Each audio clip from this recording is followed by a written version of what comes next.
What's up, ladies and gents? Welcome to the RGT podcast. I hope you guys doing great.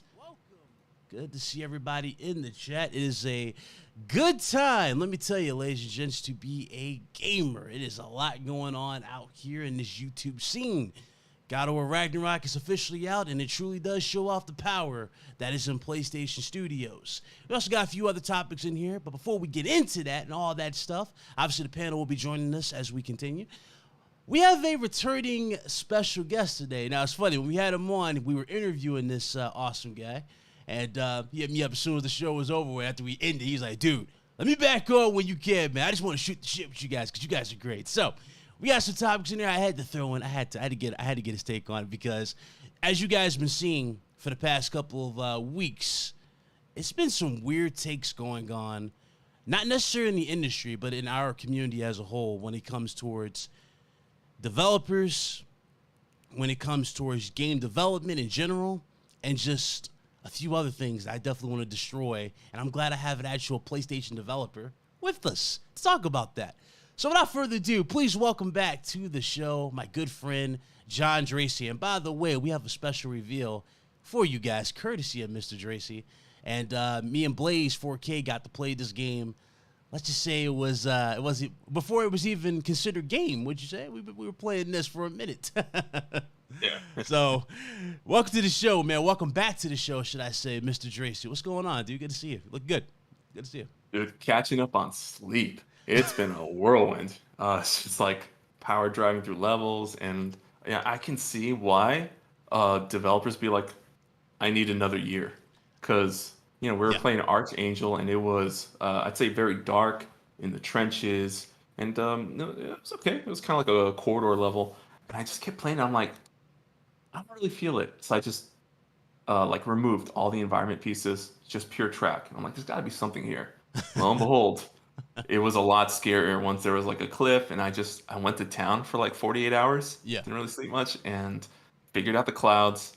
Yeah, we just got that programmed in, and it works, and it's amazing. So it blew me away. The team loves it. Like Andy, the level designer, he's like, "This is some good shit." Like, and I told him, "This is your layout." It's just like went through it. So he put in his 2 cents, took it up a notch, and now it's worth it. It's worth showing everyone. Okay, all right. It definitely does look good, so we're gonna get to that for sure. Of course, we got Red Hood 420. You know, I don't know if that's Red Hood 420 though. That might be a scroll in disguise because Red Hood 420 never dresses like this. I don't know, man. I don't know, man. Is that a scroll? This dude. Anyways, no. If I even mention where this jacket's from, you'll be like, "Oh wait, no, it totally makes sense." So I'm not even gonna mention where this jacket's from because you'll be like, "Wait a minute, that's par for the course for Red Hood." Actually, never mind. That's why I'm not even gonna say it. But hopefully everyone's doing well, and Where's it's your gonna be a Spider-Man good cape? podcast episode. And what else has been happening? God of War, really good. I think so far better than 2018, in my honest opinion. Oh, but we'll probably discuss that as well as a really great person, great legend within DC. Kevin Conroy recently passed away today, and that dude was such a good person. Did a lot of like charity and stuff like that, and he's the definitive Batman, and so that had like a huge impact. When I saw that, I was just like, just call him what he is. He is Batman. That's our child. Yeah, he is. That is Batman. That is Batman. That was just like so shocking to me, and I was just like, I couldn't believe it. I was stunned by that. So it's like, I know like he touched a lot of people's hearts, and he was like in such a like great amount of games, such as the Arkham games, the Injustice games, and like I mentioned, just the Justice League animated series, like everything. Dude, everything that was your childhood, this dude played Batman for. Even I remember when he first came back to play Batman again for the Arkham series. Remember how like everybody, it was like a public event. Everybody was like, "Holy shit, he's gonna do it for this!" Like, yeah, this is gonna be the first like true Batman game we've gotten in a long time with a big, crazy budget and full-fledged creative direction towards, and it ended up being one of the greatest games of all time, and then that spawned one of the greatest sequels of all time with Arkham City, which we already know opened up so many doors for Arkham and just Batman by itself, and really changed the game for superhero games. In many ways, we owe Batman, we owe Kevin, we owe all of them for Spider-Man. If it wasn't for them innovating and pushing the industry forward with combat, we wouldn't have the free flow system that is now eventually, well, they don't call it free flow in Spider-Man, but the evolution of it in Spider-Man, we wouldn't have that. Right. And they were really on another level. Rest in peace to Kevin, man. What a tragedy, man. Tragedy. Oh, man. That's tough. Definitely tough. Time helped flies, make me braver when I was a kid. Just watching that, and like, maybe I could stand up to people too. Oh, yeah. A lot of people feel that way. Dude, just looking back on his career, even, damn, now that I think about it, even in Batman Beyond, you guys remember that show, Batman Beyond? He still played Batman even in that. Even Batman Beyond Return of the Joker, which is one of the greatest DC films of all time. I mean, come on, that's just, this dude his legacy is cemented in everybody's memories. His legacy is cemented in, everything that he touched. And I don't know what they're going to do with Batman going forward, but let me tell you, tough shoes to fill. Seriously, tough shoes to fill, whoever takes up that mantle going forward. There will never be another Kevin Conroy. All right, like inside and outside of the role itself. Yeah. Ick shoes. Oh, yeah. There will never be another Kevin Conroy. That is the facts. So it's like he met like people that were fans. Like I think John mentioned that to me. He's like, he went to a con, and he's like super nice and always like tries to greet everybody, give signatures, and like I hear a bunch of stories about that, and I'm just like, he's a genuinely like really good guy. Dude, like just to give you a hint of how big Kevin Conroy was in the public view, I remember when we had the Christian Bale Batman series. Remember the crazy craze that was going around at Comic-Con for that with the Tumblr? Everybody, you would think, okay, with just Christian Bale getting these crazy lines to get autographs, that Kevin Conroy's line would be a fraction of that. No. His legacy is cemented. He will forever be missed, and it is a tragedy by itself that we lost him at his age. But, man, talk about just leading a generation, talk about setting a bar super high, and talk about just touching millions with just one character. It's crazy. And like I said, man, there'll never be another Kevin Conroy. There'll never be another one of them.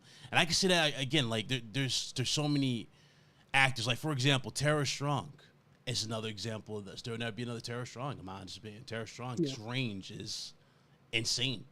She paved the way going forward for women in voice acting. And Kevin was that for us when it came to DC. Before we had the MCU, we had Kevin Conroy. And we had Batman. Remember that. Before there was an MCU, before you saw the Batman movies really take off and the live actions, so to speak, we had Kevin Conroy as the main go-to guy for for Batman. So, rest in peace, man. Rest in peace. Peace, legend. I want to definitely get into the show, man. Shout out to everybody who's coming through. I know you guys are playing Ragnarok. I know you guys are enjoying the hell out of it. So it's come to my attention because some of you guys were hitting me up in the DMs that we spoiled some stuff on the last show. I could have sworn we didn't, but I guess we did spoil a few things. So my apologies for that. I didn't think we did. What did we? Let's not repeat it. But apparently we spoiled a few small snippets when we were talking about it last show. And I was like, did we really? I don't think we did, but apparently we did. So my apologies for that. We were literally super excited because Hunter had the game, 3 weeks early, and he already did his review. Embargo dropped, so we were very, very happy to talk about it. But now you guys are playing it. You guys are experiencing it. And it is let me tell you, man, it's better than I thought it was going to be. You guys want to get right into the impressions, or should we wait, Red Hood? Yeah, I mean, you want to wait? If Blaze shows up and Hunter shows up, who knows? We don't know. So I say let's just get into it. And you want to get right to it? We can just circle back to them if they get here. But all right, like I've been playing the game. Like I'm at I think 8.5 hours. People said it's quite a long game, and I can tell because where I'm at currently, I'm only facing level 2 enemies so far. And I think it goes up to level 9 or whatever. Yeah. So it's like, I still got a ways to go. But yeah, like I said, like a lot of people will say cut it out about like the first 1 hour being like the best in a video game. Yeah. If I'm going to be honest, I won't say whatever, but I go by streamers and seeing their reactions, big streamer. Yeah. They're saying that. So it's like, I'm just saying that's what the general consensus is. Now in terms of Twitch, but like I'm saying like a lot of numbers when it comes to like God of War in terms of Twitch streaming. It's like 460,000 people watching that game on Twitch, which I think is like the biggest for Sony first party game. Mm-hmm. And which is insane to me. And I kind of predicted it would be pretty high, not that high, because a lot of big streamers were talking about playing the game and all that, like Tyler One, XQC, Moist Critical, Maximilian Dude. It's like a lot of gamers like Soda Pop, and it's like all these people like were talking about it. So I wasn't shocked by that, but like playing the game, like they added a lot more like to that combat, which I wasn't shocked by at all. Yeah, like it felt like a natural evolution. Yeah. And it was like a lot more variety to it, and it's like the enemies are different. And even in the beginning, first, I want to say like after the first hour, they're adding more mechanics to like frost enemies and all that, where you have to like use your fire or certain enemies take away your health that makes it blue, and if you get hit again, it decreases greatly. So it's like a lot of mechanics like that is great, and that's just the beginning. And then there's other like mechanics that they're introducing via puzzles as well, which I won't discuss because that could be considered spoil. But like overall, like I'm really enjoying the game. Now you can argue, well, graphically it doesn't look like a PS5 game, but I mean, at the end of the day, tethered, like I don't care. Yeah, it's like, tethered to a PS4. Yeah, it's from a PS4. Yeah, it's tethered. So I don't care. Yeah. So at the end of the day, it's like I don't care. Like same thing happened with God of War 1 to God of War 2. It's that's usually how the evolution goes immediately, like right after you pick up development after the game that you just made. So it made sense to me.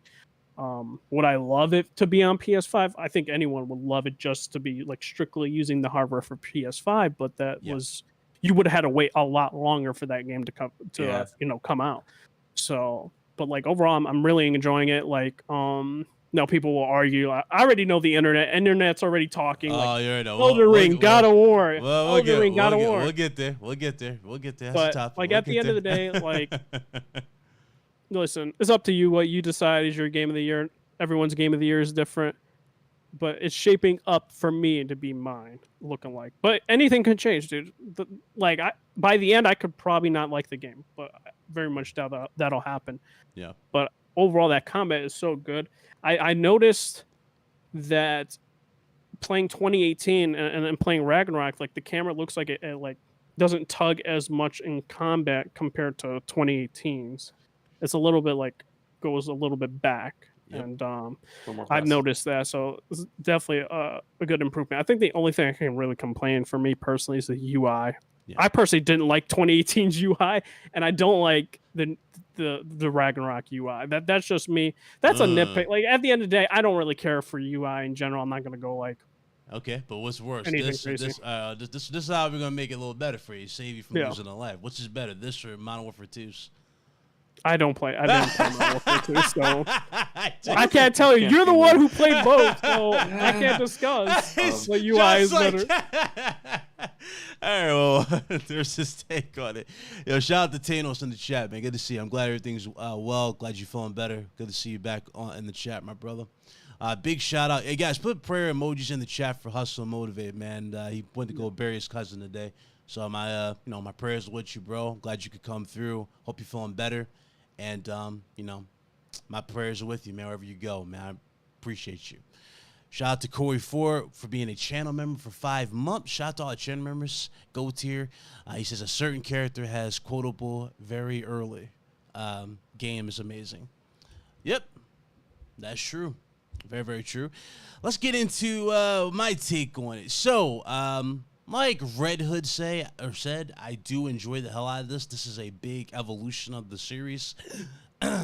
Some people said that this was DLC. That's all I've been hearing for the past months. That is DLC. It's dumb, listen. Person DLC. For those of you wondering that if this is DLC and Big Cloud's going to give you that nod, it's DLC. No, it's not DLC. This is a true evolution of the series. There are some similarities. I will say, obviously, we already knew it was going to be like that just for the fact that, and I said it before, too. Again, you're not going to have like that initial shock that you had in 2018 where you first saw the game in third person. You know what I mean? This is a different, we already saw it before. That has already been cemented in. So you don't have that wow factor of that again. But you have more. They did a good job with the elemental abilities to this game. Rev said something that got people angry. I guess angry at me because I retweeted it, but it was funny as hell. It was actually on point, though. He said this version of Thor takes a dump on Chris Hemsworth. People got mad about that? People got mad over that tweet. And listen, I don't know why they're getting mad over that, but it's the truth. This particular take on Thor. Now, it's funny. A lot of people don't even know who Ryan Hurst is. He's from Sons of Anarchy. He's from Sons of Anarchy, but here's the thing. I know him even a little different than that. I knew him as playing Beta in The Walking Dead. And he was very sinister in that role as, Beta. Let me tell you, man, he brings that ×3 in this game. And there are parts in this game where he's very unpredictable and he shocks the hell out of you. I'm just going to say that right now. Pun intended, obviously, he's God of Thunder. But just go into this game and be excited, man. You're in for a treat when it comes to Thor. Holy shit. They even managed to make a certain scene. I'm going to talk about this in my review. Yes, I'm going to review this. They made a certain scene from God of War 2018 even more epic. Red Hood knows exactly what I'm talking about. They made it even more epic. And they made it even more incredible. What's up, Viper? But they made it even more insane. This is the true definition, and at least in my opinion, this is how Thor should look, period. This is what I expect from Thor.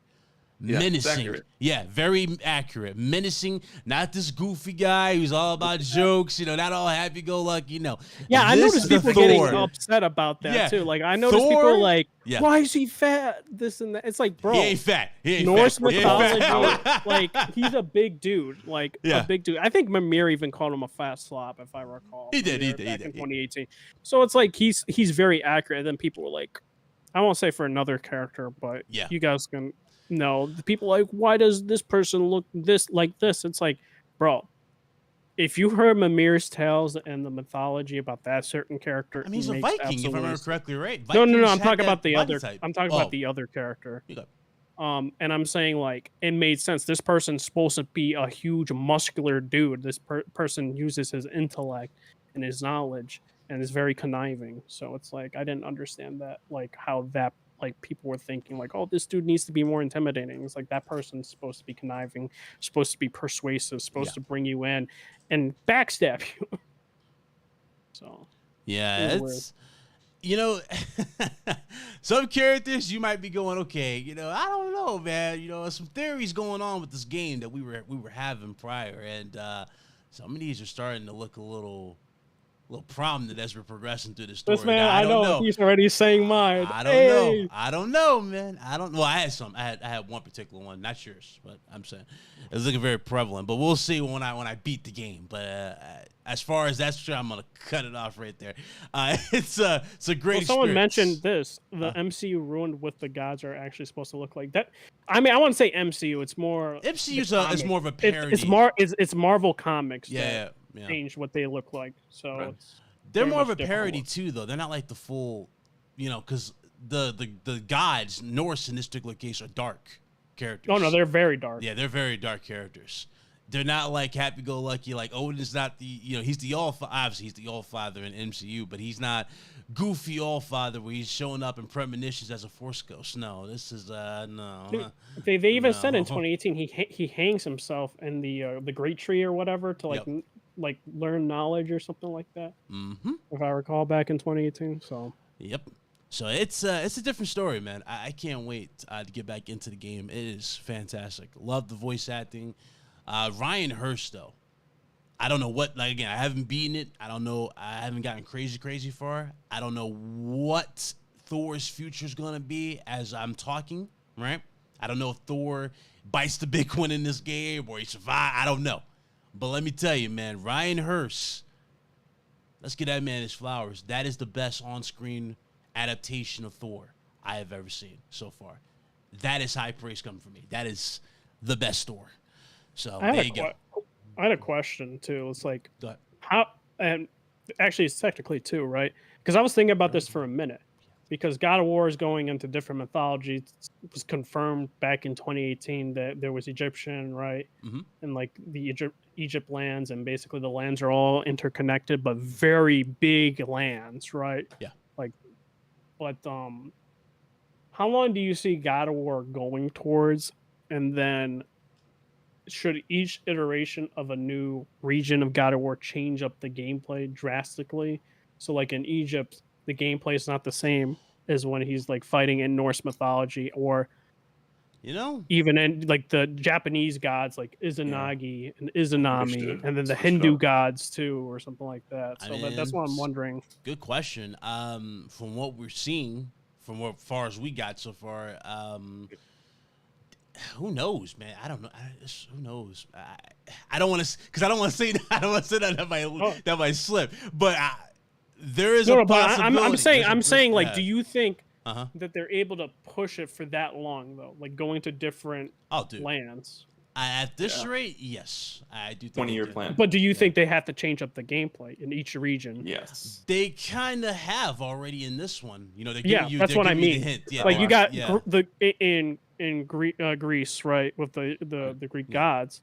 Different type of gameplay. Norse gods, different type of gameplay. But so I'm saying next one would be in Egypt. Would the gameplay have to be changed? More than likely, yeah. I would say, yeah. For sure. I would definitely say, yeah. For sure. Yeah. And then it'll slowly turn into like Ratchet and Clank, where you have weapons from every single region for the past 5 games. That makes sense. Like, awesome. Give me the rhino. I get that for sure. That makes a hell of a lot of sense. We already got the Blades of Chaos from Greek mythology. We got the Leviathan X from Norse. Yeah. Now, again, we don't know. I don't know, y'all. I don't know. So I'm not spoiling anything. I'm just a thought, right? What if we get Mjolnir going into, to that next, thing? But I don't know, though. I don't know, though. I don't know how Mjolnir works in this. Because, Redder, you know what I'm talking about. There was there's some stuff going on. I don't know. I don't know how Mjolnir works in this. But I know. I don't know. But we'll see. We'll definitely see. All right, get away from that. What up, John? So that's our thoughts on Ragnarok, our impressions. Go buy it. Seriously, if you haven't bought it, if you were holding out on it, don't. Go play it. Go enjoy it. Experience it. It is fantastic. A lot of stuff. We go for the sales. I didn't even look up the sales. What was the sales for? So I think it's in the UK. Benji Souls talked about it, and it's really good. Let me look real quick just so I can. Biggest launch. So it's like the biggest one, and supposedly it outsold God of War 2018 in the first day compared to God of War 2018's like first week or something. There you go. But that's in UK. I don't know if that's physical, but hey, they never really report. In the words of the internet, not bad for DLC, huh? Not bad for DLC, huh, people? So it might honestly break the record in the first 3 days. Where I think Last of Us had the record so far, and the record was over 4 million in the first 3 days, and God of War 2018 was 3.1, and we got to realize that it outsold its first whole week, which was more than 3.1 in the first day, just for the UK. So you could just figure out in different regions it's probably the same type of like hype and amount of people buying. So it might honestly beat Last of Us Part 2. Oh yeah, for sure. All right, for sure. There you guys go. Hey man, it was definitely a celebration. That's for damn sure. Everybody was excited. Nobody was. Here's the thing about PlayStation games. This is why I say the power of PlayStation Studios, man. I don't know what it is, but every time a big PlayStation game launches, Twitter goes silent. Y'all notice that? Like, you'll see trending on the right, and then you don't really see hardly as many posts during the 2 days of the launch of that game, whether it be midnight and the day of. Yeah, because everybody's playing. God of War Ragnarok is no obsession. A lot of people were like, I saw videos of huge-ass lines for just physical to me. I was like, it was insane. Blew my mind. Yeah, it blew my mind. I'd blown away. People because I was thinking digital-only era, but no, I think people were just going out there, and like I said, yeah, they didn't include digital, so digital is probably big as well. So it's like, it's insane. I think Kratos at this point, not including Spider-Man, is probably PlayStation's biggest mascot currently. Yeah. He won everyone over again. That's the thing too, though. Everybody, how many people got that? I know. Some of you guys are posting in the Discord. You guys got your Jotnar edition. You guys are showing off the Thor's hammer. I wonder how many people actually bought the hammer, went in there physically and got it. Dude. That's again, we'll see, man. But how heavy is the hammer?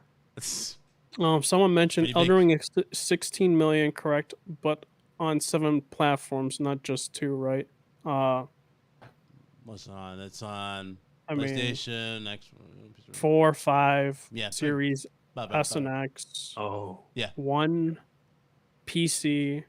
I think that's that. Yeah, like that's 7. About 5 or 6, something like that. 6 or 7. I don't know. This come through, Bush. Blaze here. This man Blaze said, fix the screen. Just jump in. Hop in, bunny rabbit. Hurry up. Hop, hop, hop. That's fucking gay. Anyway, back to this. Yeah. It's a good time to be a gamer. I'm just going to say that. It's a great time to be a gamer. Seriously. I am very, very excited. Very happy for everybody who's playing it, enjoying it. Game's phenomenal. And it was definitely worth the wait. Can't wait to get back on it. So that's God of War Ragnarok. It's doing well as expected.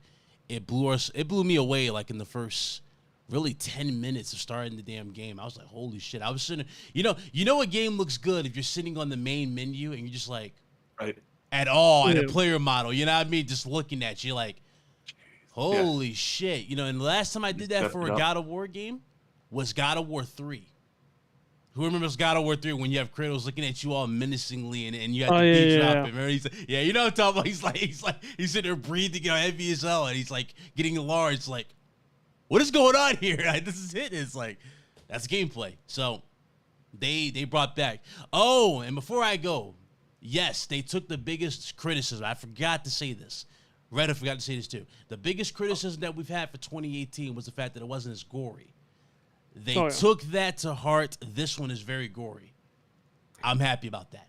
Thank and God. they added more God. boss battles Thank too. God. Like yes, and like more varied boss battles, like in the that I've played currently. So over and over. Yeah, it was like the trolls and stuff. It was Boulder, then it was trolls, and then it was trolls, then it was a dragon, then it was more trolls, then more trolls, then it was Boulder, and then we were done. And then the Valkyrie, which is the side content. Which those were optional. They weren't part of integral to the story, which was was another big criticism. The gore and then the boss battles were kind of lacking. And right now, it's exceeding my expectations. Really the accelerated schedule of 2018 though, that makes sense. How they only had the trolls over and over. Like they said that. If you watch the documentary, I think they were saying like they ran out of time and the budget, like they were going over the budget or almost close to it. Well. Main project got canceled and suddenly the God of War pre-production team had to become full production like that. Yeah. Okay.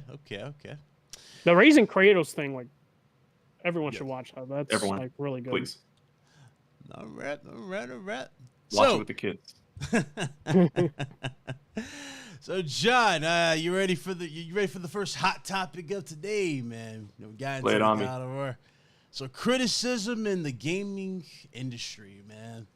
Is it frowned upon to criticize a game, whether it be the graphics, the performance, or overall state of the game when it launches? Is it frowned upon? Yeah. You know, it's a lot like that movie, Jay and Silent Bob Strike Back, when Ben Affleck says, "This is the internet. The internet has given everyone a voice, and everyone has chosen to use that voice to bitch about movies and games." It's just like that. Oh. A GoPro. Oh. Nope, and he's gone. And he's gone after I fixed the layout. He'll come back. But I think it's just par for the course. People just want to like get their 2 cents in, but the reality is, like you said, once the game comes out, everyone's quiet because they're too busy playing it. Yep. So it's a small subsect of Twitter, Reddit, whatever. So the reason why I brought this up, and it's funny because Blaze shows up as soon as I get into this topic. Because me, Red Hood especially, and Blaze, we had this conversation not too long ago. So, John, I basically reviewed Gotham Knights, right? Gave my take on Gotham Knights. And I'm pretty sure you've seen it. The game was not really well optimized. It wasn't really in the best shape when it dropped, right? It wasn't really well done. But I gave my honest opinion to the world. You know, I just to the world. I'm like, listen, the game is not good for what we're paying for. And mind you, they're charging us what, John? That $70 next-gen tax, what people are calling it, the next-gen tax. So you're charging us the next-gen tax. What do we expect for that next-gen tax? Next-gen features? And at least a game that works. You know what I mean? Talking about Gotham Knights again? I'm bringing it up. Shut up. Anyway. How you doing, John? My man, John. John the Don. I'm here for, listen. Oh, he canceled. He canceled your so. First of all, Big Cloud, because you're so inconsistent with your time. 1 o'clock is 6, one time it's 6:30. I told you one time it's 7. I told you last show. We ain't about to do this. Yeah. Anyway, I'm here for John. That's it. You were so late. I thought about canceling the SOCOM remake. I was like, maybe his heart's just not in it. He's still here for John. No, don't do that. Don't do that. You might be onto something. Wait a minute. I heard you guys say God of War is gory. Where do you see gore? And you see little blood splats? That's gore to you? No, it's gore with your. I'm not impressed with God of War right now. Oh Lord, here we go. I'm not. Oh Lord. No. Let me read. Listen. I think 2018 has better pacing. I don't. And I definitely think so. Every other corner there's a puzzle. It's like, man, come on. Listen, the game looks gorgeous. I'm not talking bad about the game. I just think John's thinking in his chair like what you. Yeah, I know. I don't care because I'm gonna say the truth. Like I'm just saying, I wanted Horizon Forbidden West pushed the envelope when it came to cross-gen games. Yeah, the games ran on PS4 and PS5, but the PS5 version had a little more sauce to it. You can clearly tell. I booted up the PS4 Pro version, and I'm telling you, they're pretty identical to me. I swear to God. Like but Horizon Forbidden West, completely different. You can see there's more sauce on it. I'm just saying. That's all I'm saying. So you said better reflections and stuff. Yeah. I'll keep it a buck. When it comes to Forbidden West, I dropped the game. I don't think I'll probably go back to that game because it was what? That's just me personally. What? Now, when it comes to 2018, because I replayed 2018 before playing Ragnarok, I like 2018 though. Problem with 2018 for me was enemy variety, and then there was like barely any boss battles. You like Mary Jane missions in God of War? There aren't any Mary Jane missions so far that I've played. Really? Oh no, they're not. Is there a stealth section in the game so far? No, there's no stealth sections in there. How far are you? I'm at 8.5 hours. Okay, let me know when you hit 10, buddy. Right. I'm just saying, bro, because I'm gonna keep it honest. I've been enjoying the boss battles a lot. Listen, way more boss battles, way more variety when it comes to boss battles. The game is beautiful. I'm not talking shit about the game. I'm just saying I expected a little bit more on when it comes to the visuals, when it comes to the gore. It looks really good, but so did 2018. That's all I'm saying. I'm not talking shit. I'm the biggest God of War guy. I got consoles and shit everywhere. I'm just telling you. It is what it is. You wish it was Take off your PlayStation glasses. I've heard it before. You know what I mean? There's my Elden Ring guy. Elden Ring game of the year. See, maybe that's coming from Blazes because he's the Elden Ring guy. Maybe that's no. That little point of view. Oh no. I want God of War. Listen, I'm enjoying God of War. It's definitely a better game. Deadass. It really is a better game. But you wanted more better graphics, to be honest. I just want them not better graphics because it's a crossing game. I just wanted them to just give a little more sauce and love to the PS5 version. That's it, because they're too identical. When I can boot up the PS4, that PS4 Pro already was loud. This thing is like screaming. I shut it off because I'm like, yo, this thing's gonna blow up. It can't handle it. You know what? I got you one better. Just wait for the PC version. Oh boy. Ragnarok looks better than Horizon. Sauce or not, I don't know. I don't even like Horizon, people. I don't like Horizon. It does. Yeah, well, I mean, it should look better. It should look better. You're talking about a linear, semi-open world. But no. I will say, like, what Blaze better. is saying in terms of graphics, Digital Foundry even said it. Like, we talked about the graphics before. I was like, the graphics aren't a huge leap. We agree with that 100%. I mean, yeah, it's tethered to PS4.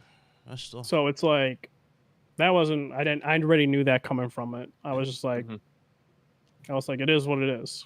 Yeah, right. I mean, again, I saw it more as a refined evolution. Ragnarok. That's what I look at it. It's more refined. It's Similar a lot tech. more fluid. It's it's got more happening. That's about really it. It's good. The story. I'm digging. So far, what I'm going through here, and I can't. I loving the game. Don't get it twisted. I love the game. I just come on, Hunter. Gun to your head, Hunter. Tell them what you're choosing. Let them know. God, what's up, Hunter? You guys are talking about what, game of the year? No, Ragnarok. No. Ragnarok. Just talking about the game. I was just saying I expected a little bit more, because they're like, oh, there's so much gore. I'm like, where's the gore? There's a little bit of added gore, but it's not compared to 2018. Compared to 2018, Bliss. Yeah, there's definitely some boss fights that are more gory for sure. Like some of the ways that you rip the heads compared off. to 2018, this is a step up in gore. Stop it. Yeah, of course you're not going to get the back in God of War 3 generation. Oh, we're never going to get that. You're just never going to get that. Yeah, we're never going to get that. This is better in the right direction, I think. Yeah, like peak is I think not bugging, Mick. Yeah. Like I said it last week. Like I was just saying that it's kind of like in the middle between. Yeah. And I agree with that assessment. Like 2018 and the first 3 games, it's kind of like it's halfway there. Yeah. We're never going to get a God of War as gory as the original. You're not going to see intestines come out of like a. We're going to get we're going to get Callisto Protocol and other games that are going to be that gory and even more. But just Sony won't, because Sony is all about 25 million sellers, which means unfortunately cutting it down a little bit. Yeah, but you know what? When Last of Us 2 is the goriest games, and when it comes to bullet damage, you can see brain particles coming out of heads. Nails weren't that good. Yeah. Why take a staple from God of War and say, oh, all of a sudden we're not going that route? Like when you can do that with Last of Us, and we're talking about fictional monsters, you can go as far as you want. Yeah. It must be a creative. You're right, man. You're right. I do think, although in terms of the narrative and story, he is holding back, like throughout the games for 2018. Now, is that our intention for why they said that? Yeah, there's an intention for that. Absolutely. But that's definitely what they're going for the character. If you watch that documentary, they definitely they're were going for taking that. steps. Yeah, they were like, deep Kratos is like approach. the Hulk and stuff like that. Yeah. And therefore he is trying to control his rage and stuff like that, and have his son have like a better upbringing than he did, and a better like sense of choosing decisions, because he made bad decisions. He says that all the time. Yeah, dude, that's exactly it, man. And like, Kratos has changed. He's evolved. He doesn't want to be the guy. Like, there's actually some, I won't spoil it, but there's some pretty good moments in the new one where it's like you almost think Kratos is going to be back. Like, the old Kratos is back. Right? Yeah. Maybe there are cases where he is back. I don't know. I'll let everyone figure out for themselves when they play the game. But it's like, it's certainly a different Kratos, and a Kratos that's trying to be something better than what he was. So it makes sense they didn't double down on the violence, because that actually is not what Kratos wants to be anymore. Even though he is the God of War, he's a totally changed man. Story shapes gameplay. For better or for worse, like people can criticize it and say, I want the I don't care about anything, I'm going to kill everything in my sight kind of person, but they made a narrative decision. And I mean, like, The Last of Us makes sense that it's still as gory as it is, because that world is completely different than God of War's that's world. more of a realistic, like, dark, depressing, over the top. They're going for that. It's like Walking Dead kind of stuff, right? Where it's just like the worst of humanity, and that's just the way it is. Like, that if they have a Last of Us Part 3, which I'm sure they will, I imagine it's going to probably be even gorier. That just seems like... Yeah, one would think, especially next gen only, more likely that one's going to be. I think that'll be more next gen only. So yeah, I agree on that. I get where Blaze is coming from, but I mean, I see the improvements from 2018 to here. There's a lot of refinements. It's more fluid, more. I felt like they answered more problems from 2018. That makes sense. We talked about boss variety. We're getting that tier. We're getting better blood and guts. We're getting more of that. We're getting more insane set pieces in this one. Like, the opening alone is just like, holy shit. You know what first I mean? hour. So the other thing too, the question I want to like pose to people is like, people are saying about how it's like it's a PS4 game and it's being held back, but like, what honestly do people want? Like, to me, I'm playing the game on a PS5 on an OLED, and it looks like one of the best games I've ever seen. Like, it's just phenomenal. Everything looks amazing. Like, I don't like, maybe like, you could nitpick and say, okay, like, some of the like squeezing through cracks we can get rid of. We have SSD. We don't need to load levels in. Like, I kind of get that, and maybe add some more advanced lighting effects or whatnot. But it's like, I just like, I don't actually know, like, what are people looking for? It's already like one of the best looking games, arguably even the best looking game of all time. Like, what would you? You know what it is? What looks PS4 to people? Well, you know what it is? I think it's because everybody's kind of still like getting over the next gen presentations that we have seen so far. Like, for example, Tekken 8. You guys remember how insane Tekken 8 looked? We all thought that was a trailer, and it was actually gameplay. You know what I mean? That people want that type of, I guess, surprise. You know what I mean? They want to see that only. And a lot of people don't want to just see PS4 tethered to it. I get it, but like we said prior, and even Herman Host said it, it's going to be a case-by-case basis. So this, and I think those are two different types of games, though, man. Like that. I know, if people are comparing that, it's surprise. Like it's not really that fair, right? Yeah. It's almost like comparing that to something like Horizon. Like, no. games that are like semi-open world have a million more things to factor into their development and the graphical presentations versus just a fighting game, which is like literally yeah, like this big of a battlefield, and that's all you have to... You get what I'm saying though. When they see, like, when people hear next gen, they want to see that next gen, I guess, filter. That's they want the next gen filter. Like, look at Elden Ring. A lot of people, we know it's next gen, right? We played it, we experienced it for what it does for the genre, but visually, does it look crazy next gen or on par with something like what the hell is even Miyazaki was saying, like, before the game came out, he was worried because the Demon Souls remake looked so visually good. Yeah.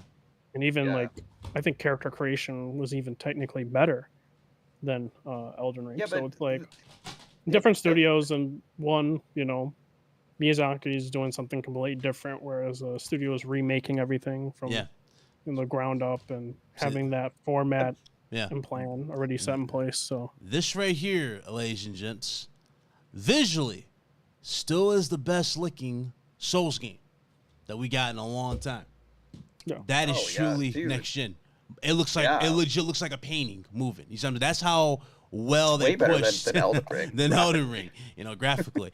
But that's what people are wanting. I guess people are just expecting that level of just like when they hear next gen, they want to see, okay, I want to see the highest textures, I want to see the highest frames, I want to see, you know, the art style really shining. Yeah, I want to see all the nooks and crevices. But like ray tracing or something. Yeah, you could. I'm sure that if you spent the time, you could do comparison videos of Demon Souls and God of War Ragnarok and come to the conclusion that they're not like totally in different leagues. Like God of War can rival the best of Demon Souls. I wouldn't say that Demon Souls is just like, you know, astronomically better. It probably is graphically better. I would say overall probably it is, but here's the funny thing: Ragnarok does such a good job where I question that with you, Hunter.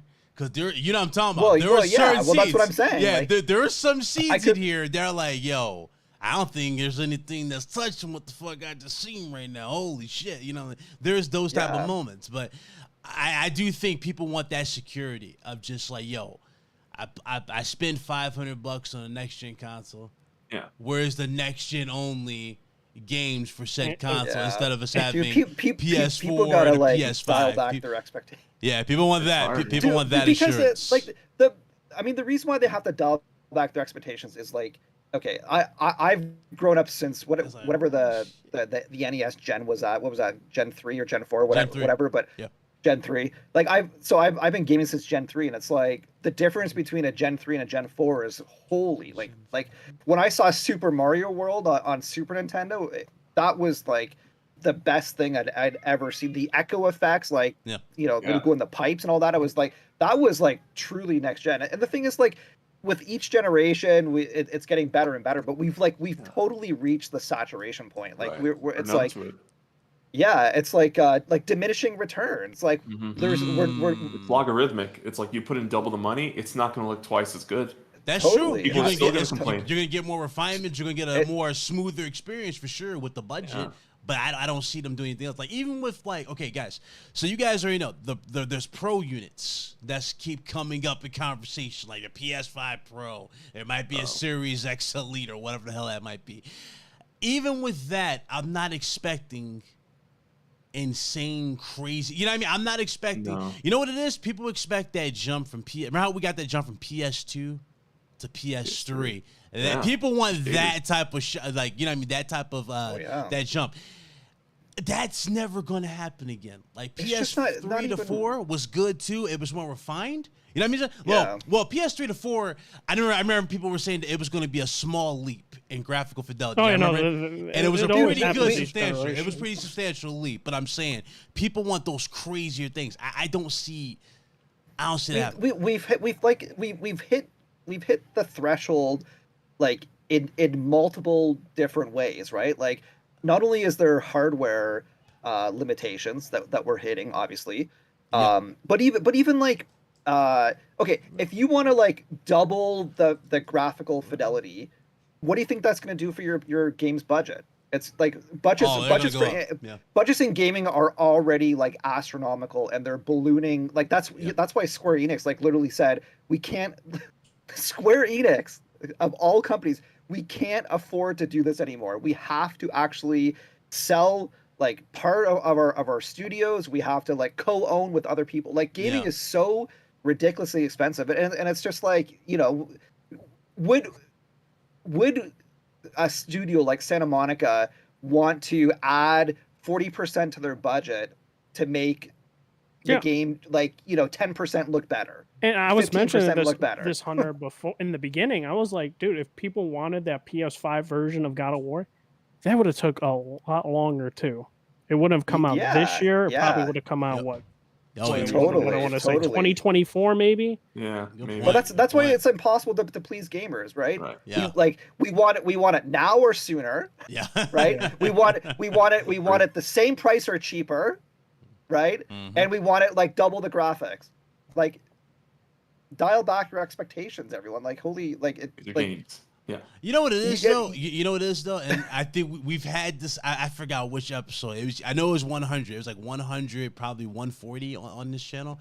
But remember how we said that gamers are spoiled? Like Sony has spoiled gamers with just like these high quality games, where to the point where expectations continue. Man, yeah, we've been pampered. Like people have been people are trained to an extent to expect the best. So that's why it's hard for them to dial back anything. When they see God of War, they're like, oh shit. Sony Cinematics about to push this even higher. You know what I mean? Like, you know, we're about to see that next tier, and that's what people want. But the thing is, though, we're limited, regardless. Yeah, the studios have more resources, right? Yeah, they have, you know, better consoles than ever that can push the games they want. But the bottom line is this: these are closed platforms. And there are limitations based on those closed platforms. Listen, did you buy a PS5 to be limited? No. Or else you would have just kept your PS4, right, Big Cloud? True. That's true. All right. That is true. People want the next Sony knows there's 150 million PS4s out there, and they're not trying to let that go. But they're they're gonna eventually have to let it go come next year.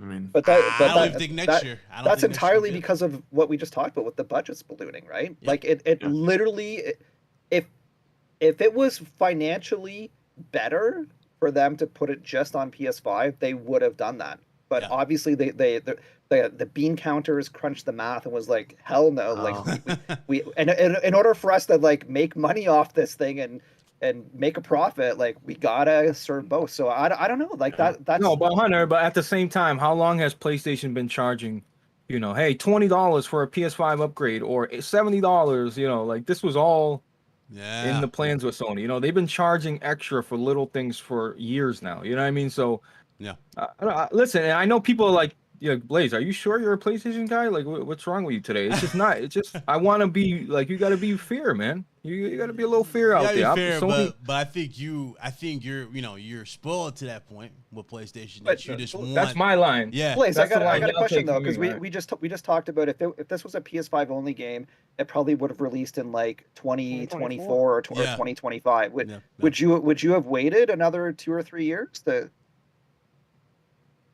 The reason why they made this game in 4 years was because they were pretty much using like similar assets than what they used. And it was like right after 2018 as well. Immediately, and you can tell. I'm sure they'll still use assets going forward. You don't think they're going to use assets going forward? But it's going to be evolution of it, but it won't be tethered. It will be more. They can push more because it won't be less. I'm sure that's the case, but they'll still use it. You think they're just going to swipe and get rid of all these assets? Well, it depends, right? Because if they go to a different mythology, they can't reuse everything, right? They can use a rock texture from. It will pass over in ways, Red Hood. Like, they might change the setting, but the control might lead to a different button. Yeah, it will. Well, we even argued like in the beginning that like you even said that they can't use the same type of combat in Norse mythology. True. If they go to Egypt, so they would have to rechange all that, and in Egypt, like. Very like deserty, so they would have to make the sands and all that stuff. You know what's funny? I think God of War Ragnarok is the first game that says, you know those skills you learned in 2018? Relearn them again. It's like, you know, it's like, what happened? Like, it's not like this. This is not Destiny to Destiny 2 where, hey, they show a clip of the vault getting destroyed. All my guns, all my exotics are gone, and they explain why that. But you go into Ragnarok like, oh, I'm relearning the same. Well, you know, it is what it is. It is what it is, bro. Look at your skill tree. Yeah, that's kind of how they all have. Every game's kind of like that, though. They teach you every game's kind of like that. God of War 2 was most games. I guarantee you the same thing will probably happen with Spider-Man 2 as well. Oh hell yeah! Oh, that's a fact. That's a fact. That's a fact. And hell, you'd be lucky if Spider-Man 2. I still believe that game's probably gonna be with PS4 as well, because the way that Herman Hulse said. That cross-gen's going to be by case basis. A game of that magnitude, you want that on every platform. That's what they're going to do. Mm-hmm. Shout out to Rebecca MC for becoming a channel member. Shout out to Rebecca, man. Check out her channel, man. Awesome. I could see Wolverine potentially being PS5 only, because I think that's supposed to be Wolverine being the next year, right? Yeah, it better. 2024. It better. Well, there's rumors of next year too, but it should be. No, I don't think it's coming out next year. What? Wolverine? I don't think so either. Wolverine is 2024, 2025. No, but there's been rumors that both the games are coming out next year. No, but I don't believe it. Like, it's just I think someone just made Spider-Man absolutely quite will honestly come out next year, but even from a sales perspective, it doesn't make any sense. Like, why would you release two big, huge Marvel games in the same year? It doesn't make any let Spider-Man have 12 months to just soak in the money. Yep. Right. Empty wallets, and then 12 months later, when everyone's wallets are back up again, you soak them again with Wolverine. Pretty much, because they're gonna just get they're gonna get the X-Men involved in some particular way. They're gonna build their own MCU at this point. So Mark, it got nothing to do with PC. Just because I'm on a PC doesn't mean has nothing to do with me playing on PC. So oh my god, I'm tripping. Listen, you PlayStation guys need to learn to take criticism, bro. It's okay. It's okay. You guys got to learn that. You got to take that, hold that. Like, listen, it is what it is. God of War is a great game. It's probably gonna win Game of the Year. And listen, I'm not even done yet. So, and you know, in 20 hours from now, when I'm playing the game, I might have a whole change of heart. I'm just telling you right now, you know, it's on level playing grounds with 2018. 2018 was my Game of the Year. It's not a bad thing. I'm just saying I expected a little bit more. That's it. Yeah, you were expecting to be wowed more so. You were expecting that. Yeah, listen, that opening scene wows you. Yeah, you got the fur. He's wearing the fur coat. You can really see all that. You see all the snow deformation everywhere. Yeah. It's a really great opening scene. Yeah, but remember I said before when we first started talking about this, Rebecca said Chris is learning new skills with those blades he's been carrying around for hundreds of years. True, but keep in mind, Rebecca, there's a reason why those blades look old and decrepit. He hadn't used those blades in years. Yeah. He retired using them up. So they even said about his whole armor that he used. Big Cloud, do me a favor, get a spoon and a fork. Put it in the safe for 10 years and then take it out and let me know if you forget how to use those. They're enchanted weapons, you fraud. I mean, okay, but you can make the argument though. Yes, to relearn in 2018, the blade shouldn't be rusted either. Huh? What's up? I said you can even do the argument that 2018 blade shouldn't be rusted either. Right. Going from God of War 3. My thing is, at the end of the day, games do it. Like it is what it is. Does it suck? Yes, but in reality, it's going to happen. It's going to happen with Spider-Man 2. Yeah.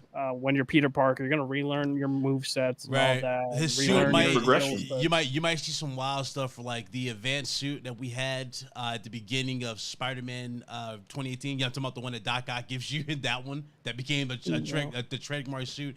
That suit might get destroyed, and that's going to lead to the newer one that we saw in the trailer. Yeah, that type of stuff. They're gonna. Can I say something though?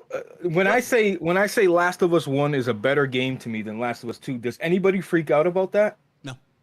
Everybody's like, oh yeah, that's cool. Yeah, actually, cool. No. So what the fuck are you guys freaking out about? Why can't I say 2018 is a better game? What's the issue? Chat.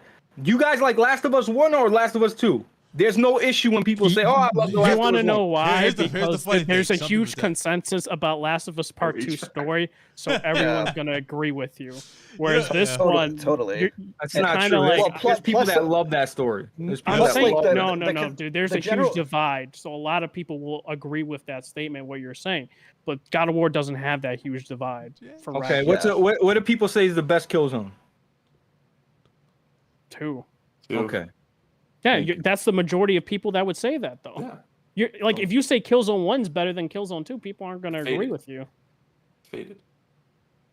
Yeah. That's what I'm saying. Plus, like the narrative that was out like during the review process and even at launch is like most people were saying that it improved on the original game in pretty much every way, right? So like that's why, because that's just what the consensus is, but that's not what everyone has to think. Yeah. No, you're right. You're right. No, you're right. But yeah, I totally get what you're saying with The Last of Us. Like it's I don't know about when people say one's better than the other, twos and people agree. Like a lot of people are naturally just thinking about the story elements that people didn't. They're not like factoring in everything. Yeah. It takes a few years. Because number 2 is like it's better than number 1 in many ways. Like especially gameplay. Gameplay, yeah. Like gameplay, graphics, like they're all they're better. But no one likes actually, like I said, the graphics, Division not was graphics anymore. But yeah. But the Division there is with the pacing and story, where people will agree with you. By the way, didn't we have this conversation again, dude? I keep bringing up this damn shit. I keep repeating myself. Didn't we bring this up? Graphics are hitting that point where we're not going to be, or getting to that point where we're not going to be like blown away graphically anymore. It's going to come down to gameplay refinements and just controls. Yeah, gameplay design. Like almost hit there, like ray tracing and other things. Like sure, we'll make it look a little better. Pretty, but like that's we've almost hit that point. Yeah, we're not. That's why I asked a little while ago. I'm like, what are people looking for? Like it is like God of War is so photorealistic. Like it melts your eyes. Like there's areas where you look around and you're just like you can't even believe the graphical fidelity. Like what like I don't know. Someone needs to like maybe some developer needs to show us that, because I don't know. Like Hunter, you know what it's more about? To me, it's about more of the little things. I think graphically we're at a good spot right now. Okay. Yeah, this could be the template. This should be the template. I think visuals. They need to add more little, like on 2018, you could walk Kratos through a waterfall, okay, and there'd be no water. It'd be like no change in leather or texture. And in Ragnarok, you walk through water, you'll see the change in texture. Yeah. They added the wet. Yeah. You know, so the water the snow deformation is amazing. Right. The things I pay attention to, people walk right by. You know what I mean? I'm just saying, like, I want them to like focus on the little things, just little, like, you know what I mean? Like, it's kind of like Red Dead 2. Like walking on a scale. That's what they can improve on. And like actually that seeing Joel's weight. Yeah. Right. They can walk on that. They can work on that. They can walk on that. They can work on little things like that, little animation based things, little attention to detail things. Like just add that. If you think graphically we're there, which I'm totally fine with the graphics where we're at. Yeah. Just add, just immerse us. You want more immersion. You want more stuff that immerse you into the experience. Like there's barrels you can't break. Yeah. In Ragnarok. Certain, like, they look like they can break. The ones right next to it can break. Yeah. I got videos of this. I'm not just making this up. That's true.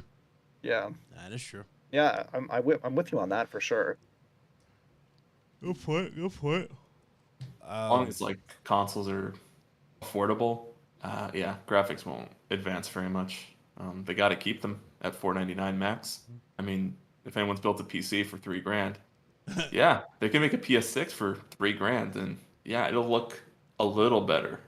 But I mean, they got to cater. Yeah. They got to cater to the other they got specs. a sweet spot. Yeah. Dude, like the at least from the first couple of years from the PlayStation, the hugest differences between PS5 and PS4 is like everything else except for what's under the hood. It's like it's the dual sense, right? Mm-hmm. It's the adaptive triggers, it's the rumble effects, like that's next gen. It's the 3D audio that's next gen feeling, like right? It's just like it's like everything. The hardware itself, it's like it's pretty much maxed out, $500. Like you're not going to get much better, but everything else, right?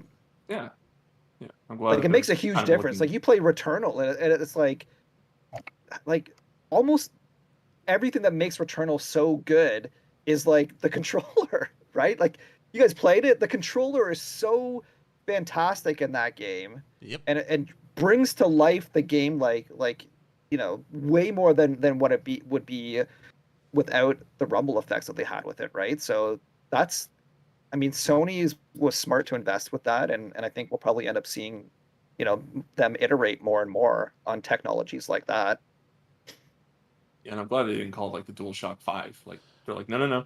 It's going to be DualSense, and the next one will be DualSense 2, and then 3. Yeah. Right, evolution of it, because the DualShock was all about just vibration. This is more about even more. Yeah. You know, the speaker, the triggers. Yeah. I was gonna say, like, the other criticism, which is not for the game, but this happens with some PlayStation first-party games. Like Ragnarok is also a game that doesn't fully utilize the DualSense. Like, I think that was the haptic feedback, but like, the adaptive triggers, it's like nothing. Like maybe one instance where you're swinging the axe at a certain instance, but that's about it. Yeah, even compared to like say, like the Uncharted that came out earlier this year, right, where they remade 4. Yep. Like the DualSense in Uncharted 4 and Lost Legacy, in my opinion, is better than Ragnarok. Like I remember like there was that one scene in Lost Legacy where it's like it's raining out and you can feel like the raindrops. Yeah. All yeah. That's the thing too, though. I don't know. Like maybe certain teams don't feel obligated to use certain. You know what I think, like I said, this was initially like, or probably halfway through, it was a PS4, and then they were like, "Oh, here's a PS5 dev kit," and then they were just like, "Okay, well, we're gonna put that there and maybe add a little bit features," but at the end of the day, it's right. Yeah, just added like and 60 plus FPS. it was like it got delayed a year too, right? Yeah. Like they probably and maybe like initially it was going to come out, last fall or even earlier, right? Like it Yeah. I think it definitely was supposed to be kind of like, like The Last of Us was the swan song for PS3. I think God of War Ragnarok was supposed to be just the swan song for PS4, but Hey, John, you read my mind. It would have been fire to throw the Leviathan X and fill the haptics to see just what they do with the sound, but unfortunately, it's not. I'm sure they will. They could patch it in. Would you guys think a patch would help that? I think they'll do a director's cut. You said director's cut. Yeah, I don't know. I don't know about that's a little too early for a director's cut. I don't know. No, like next year, right? They'll probably have that's too early too. Not a year. I think there would be backlash if there was a director's cut. Yeah, not a director's cut. I mean, they have been okay. They have been okay. To the point here, they have been remaking, in this case, or remastering games and putting that $7 price tag kind of behind haptics. So there is a possibility they could. But then you already have it for $70, so you're gonna add another $10 to make it $80. Like keep it at $70. By the way, guess what? Guess what though? You also have Last of Us, not once but twice, 2 different platforms. Okay. Significantly less, and you also got that redone for $70, missing features. I wouldn't put it past. The other one's cheaper though. They were cheap, significantly cheaper. Yeah. Yeah. Like Shadow of the Colossus on PS4, I think was like 40 or 50. It was 40 bucks, and then the Ghost of Tsushima director's cut. That wasn't 70, was it? Yeah, it was. It was 70, but if you had the PS4 version, the director's cut was $10. But with the Ghost of Tsushima expansion, it's an additional 20, so making it $30. Yeah, that's what I had in my head. 20, $30. Okay, yeah, it makes sense. So they could do that. I could see in like 2 or 3 years. Yeah. And the thing is, like, people like can absolutely criticize Sony for doing stuff like the director's cut, but like they I think like they've learned from looking at Nintendo, who is like literally like released the entire Wii U catalog on Switch, charged full price, added 2 new characters or a couple of new skins, and called it a day, right? Banking money, like Mario Kart 8 Deluxe is like 30 million or something, and majority of that is on Switch. So I mean, if people don't want The Last of Us remakes, or if they don't want director's cuts, stop buying them. Don't buy them. But dude, The Last of you guys saw like in September, The Last of Us was like it was in the top 5 for sale. Yeah, it was top 5. Can't remember. I think it was like the sports games, FIFA, whatever was all like Madden was all at the top, and then below that, like, dude, it sold very well. Yep. I'm not with. I have no problem with them putting out games, remastering games. There's so many games they could The problem is Sony's choice of what they decide to remaster. Yeah. There's so many games that are so ahead of that list of Last of Us that could have got a That's all I'm saying. There's so Like many Horizon? games ahead of Bloodborne. No, I'm like saying, Bloodborne. Sony. I know, It was I all Bloodborne. about HBO. man. Bloodborne. It was all to like they've now like tied this. It kind of sucks actually as a gamer, but they've tied the release schedule based on the movie and TV productions. Like that's why we're gonna get Twisted Metal, the game. Like there's rumors of it coming out because the TV show's coming out, and Okay. yeah, you can pretty much imagine like every time they announce a new show, like they announce like Gran Turismo movie. I can fully see like big expansion to Gran Turismo or Gran Turismo director's cut. Yeah. That comes out like 3 months before the movie, or happened with Uncharted too, right? We had Uncharted 4, remade for remastered for PS5 like a month before the movie hit the theater. So Energy. Total, yeah. Hey, you guys seen this verification mark debacle? Oh, we were going to get to that in a second. Don't worry, we'll get to that in a minute. But the one thing that I will say though that's actually super promising, at least for From Software and Bloodborne fans, is like you guys saw that obviously Sony invested 15% into From Software, right? Yeah. And they said like it's primarily for games, but also too it's going to be to help bring the From Software properties to other mediums, which of course is movies, right? Which just makes sense for them. Comic books. So imagine that was brought up before, comics like that, or whatever. Yeah. So we could like Elden Ring is like the big one, the obvious one. We're gonna see Elden Ring animes, movies, like all kinds of stuff for that probably. But like it for sure gives me hope that Bloodborne something might be coming, right? That's such a great scene and great atmosphere. They could do so much with that. I don't know though. Yeah. Bloodborne as a TV show, movie. Would you guys be keen to watch that? I don't know.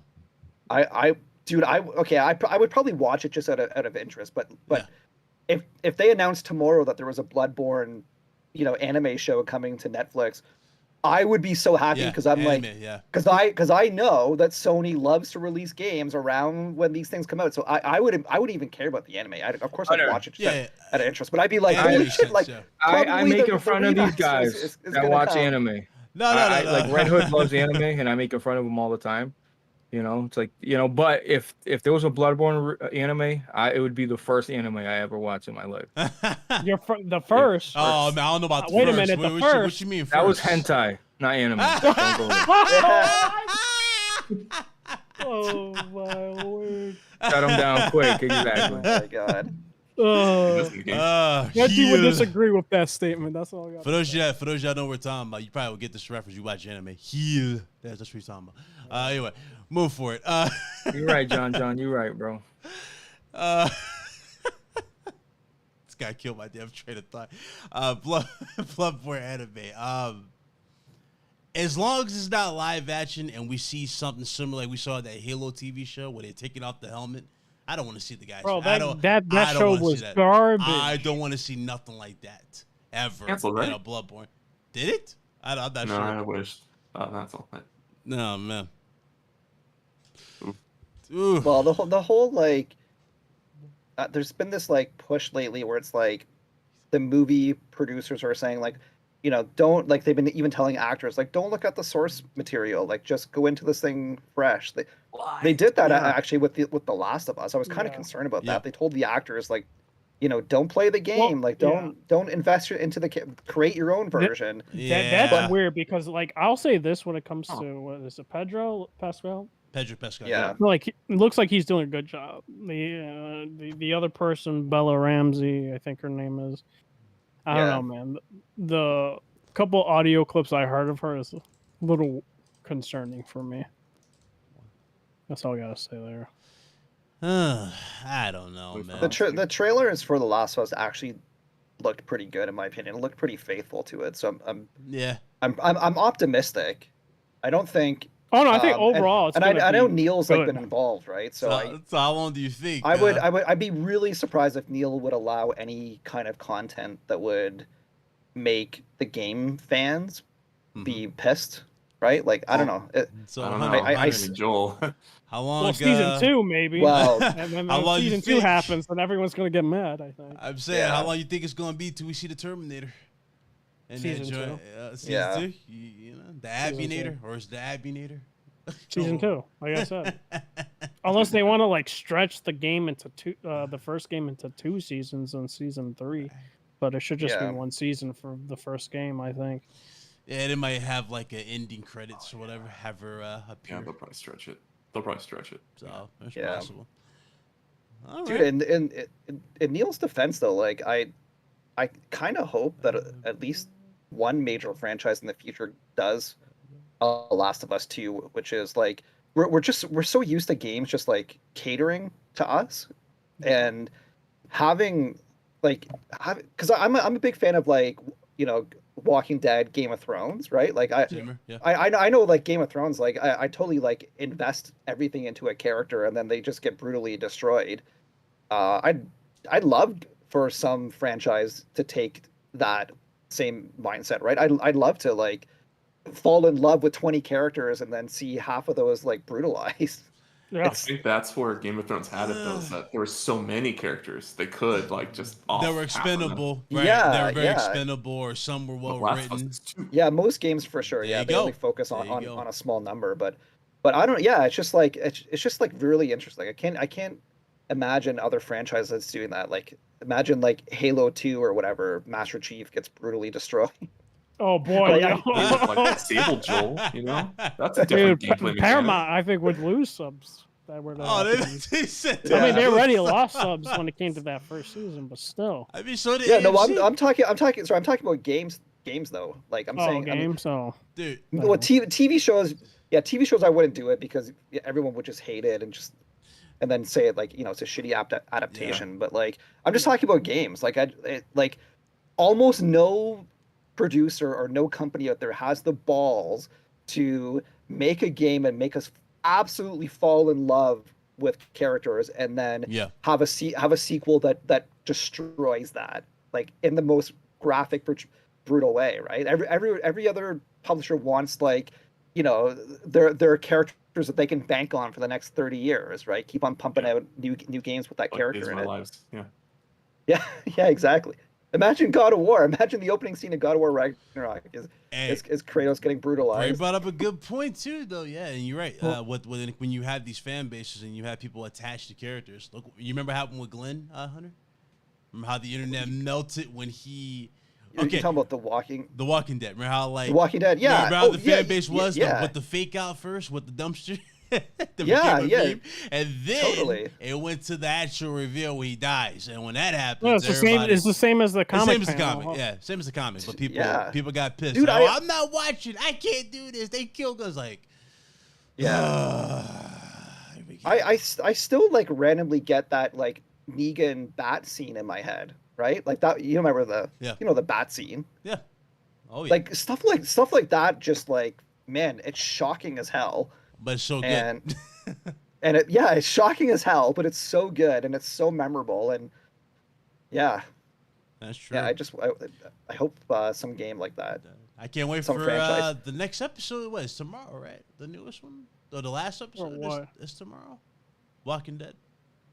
I don't know. Or is it Sunday? I fell out of Walking Dead. Yeah, man. the last episode period of the show is either tomorrow or. It's not even technically the last because they're going to do the whole for this show. Andrew Lincoln. I know they're going to do the movies. They're going to do the spin-off shows. No, it's not movies. It's a show. They're doing two movies with Andrew Lincoln. No, they said at Comic-Con this year that instead of the movies, it's just a show. 6 episodes. That's a buzzkill. Well, anyway, damn zombies they can now climb now, y'all. They've evolved. It only took them 11 seasons for the damn walkers to climb. And for them to jump. Exactly. Next to go to jump. It was funny though. It was funny watching that though when Negan was like, "What the fuck? He's climbing!" Like that was funny. That was funny. But anyway, moving away. Let's get into a topic that I know John was like, dude, I gotta get on this juicy topic. So this one right here has melted the internet, and a lot of people have either left the platform or contemplating where to go next. Claimed to leave. Yeah. There's that too.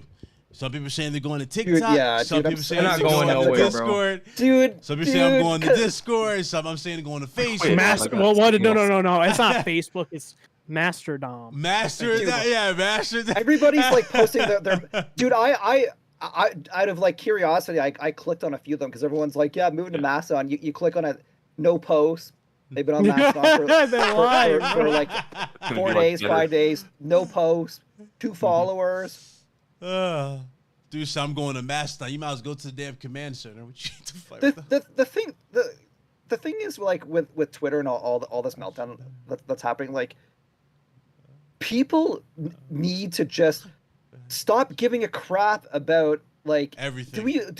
Like taking everything, like but especially like CEOs and all this. Like, what the hell? Like, do I give a shit what the CEO of Sony is doing today? He's probably doing some stuff I don't like. Yeah, probably. Most CEOs don't do a lot of things that are like good. Really great for humankind. Jim could be on his yacht right now saying, look at these suckers, they buying all this Yeah, stuff. it's Jim and even the entire Sony CEO too. Yeah, the people care more about the suits, like I said, than the actual games. Stop worrying about where Jim Ryan's flying. Don't worry about what this person. And people take Twitter way too seriously. I don't care if you got a check mark or don't. If I like you, I follow you for you, not for because you have a mark or not. Can we get into that? So this has been the biggest. Let John go. Let John go. I'm gonna tag him right into this. First, let me get to the super chat. Shout out to Erin Harrington with the $20 super chat. She says, just dropping this off, Big Cloud. Y'all stay blessed out here. You stay blessed. Thank you very much for the super chat. Appreciate it. Appreciate that. Going back to this, man, the check mark. Yeah. Now. Yeah, there we go. All right. John. I'm in. Gonna have to pay 8. So.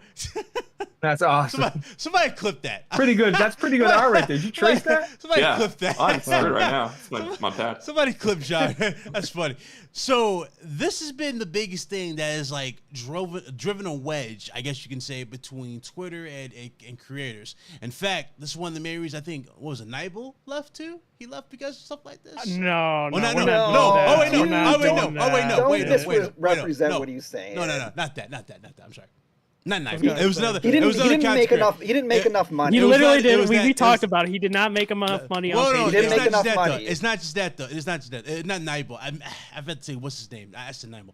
Nibel was he was in the midst of this. And they were throwing his name into the jar with this. Not Nibel. Because he wanted to do a slight at Elon Musk. He wanted to do Elon Musk. Thing. He wanted to do that. And he was more skeptical with Twitter in general. There you go. Yeah. That's what it was. He even said quite clearly in his post that like it wasn't just Elon. It was like he's been skeptical of he's been skeptical of Twitter's direction, Twitter's management for a while now. That's why a lot of people were putting him close towards the whole thing because of the check. They were saying that just because of those posts for it. Remember correctly. What's that? That's why everybody was kind of like linking him towards that. What the whole check with his no, he had a little like side paragraph that was just like, that's what they were linking. When dude, this was just clickbaity journalists that it was. Yeah, true. He had this big huge like 4 or 5 paragraph about why he's leaving. It was all about money, and he didn't make what he thought he was going to make, and he didn't think he was as valued as much. And then he had like a little one-liner at the end about Twitter management and Elon. And then clickbait journalists. So no, he left because of Elon. Made entire posts with the headline like Nibble quits Twitter because of Elon Musk. No, he didn't. He didn't. He left because he didn't have he didn't make money. Yeah, there's a lot going on with that. It was a factor. It was a factor, of course. But not the definitive reason. But it didn't seem like it. First of all, it wasn't the main factor. Yeah, it wasn't the definitive reason. Yeah, but is he the same guy that came out and said, "Hey, I'm starting a Patreon"? Is that the same guy? Yeah. Which didn't make as much money as he wanted. Okay, but Hunter, like, listen, I can have a full-time job and tweet, when a game's come. He could still kind of do both, juggle both, like he really. Oh yeah. I know. Like me and Red were talking a lot about how. Like, let's not act like posting a link is hard. It's not. Yeah, we both agreed that like he was crazy to leave. He was making like it was like I think $1 without doing anything, right? It was like Yeah, $3,000 a month or something like that. Yeah, it was like fine, $1,000 to $2,000 a month. You would have been making something like that. My thing Plus is, he all wasn't the even connections he gets, Bread Hood, all the connections, who knows if he's getting free stuff, getting sent stuff, which but my thing is exclusive that was interviews could have been done. He missed out on doing whatever he wanted to do. He didn't decide to go like, oh, let me create a podcast. Because my thing is, he could have had Jeff Keighley on, he could have had Shinobi, like all these people on, right? Like because he has connections. Like all of Reset Era. Yeah, because he was a part of Reset Era. That's how he knows like all these people. So it's like he could have done something like that, create content, and then more people would have went into the Patreon as a result. But he didn't do any of that. He just put tweets in a Patreon thing, which was weird, and it was like he missed out of nowhere too. But you know what? Yeah, Red Hood. A lot of these guys that have Twitter voices, they're huge on Twitter. You see, they tried to do their little YouTube channel with the link. You go click their YouTube. I can get more live viewers just displaying a piece of toilet paper hanging up on the wall. Like they're not getting traction on YouTube. It's not relaying to YouTube. Their Twitter personalities, it's too different. Oh yeah, that is true. Like I think he might have said that, but my thing is, he could have tried at least, right? Absolutely. He didn't try at all. So many connections to try. He didn't try at all. He could have got exclusive interviews. Could have done that on YouTube, snippets of it. That's too bad. That's too bad he's leaving. I mean, that's. But what are you gonna do? Back to this though. Go. I was just gonna say, like, just in the guy's defense, like, do whatever you feel like you need to do. You know what I mean? Like, we can just sit here and say like, oh, he could have done this, he could have done that, he could have done that. But like, you know what? He didn't feel like it. Yeah. He didn't. I don't know if he didn't think of it or didn't feel like it, but either way, it doesn't really matter. If like, if anyone on any social platform was just like, you know what, I put so much energy into this, like mentally, I'm drained. I need a break. Like I'm done. Do it, man. Like I mean, I feel I'm happy for the dude. I'm glad that he's doing what he needs to do. If he ever comes back, I'm sure he's got huge opportunities waiting for him. Yeah, for sure. He got a hero send-off when he left, too. And we said on the show, it's going to be awkward without him. So I don't know what he's going to do. He got, like, mainstream articles everywhere, right? Yeah. Definitely. Like, all the big game websites. Like, dude, that is, like, amazing. Yeah, but for some people, listen, some people crave the attention, and it drives them. Yep. You know, clearly, if he was all about attention, you know, he would continue doing that because people like hearing their name passed around. Like like some people love that shit, dude. Once they get a little taste of it, it's over. Yeah. They love it. See, John, I had to double back and check. Wait, John's verified?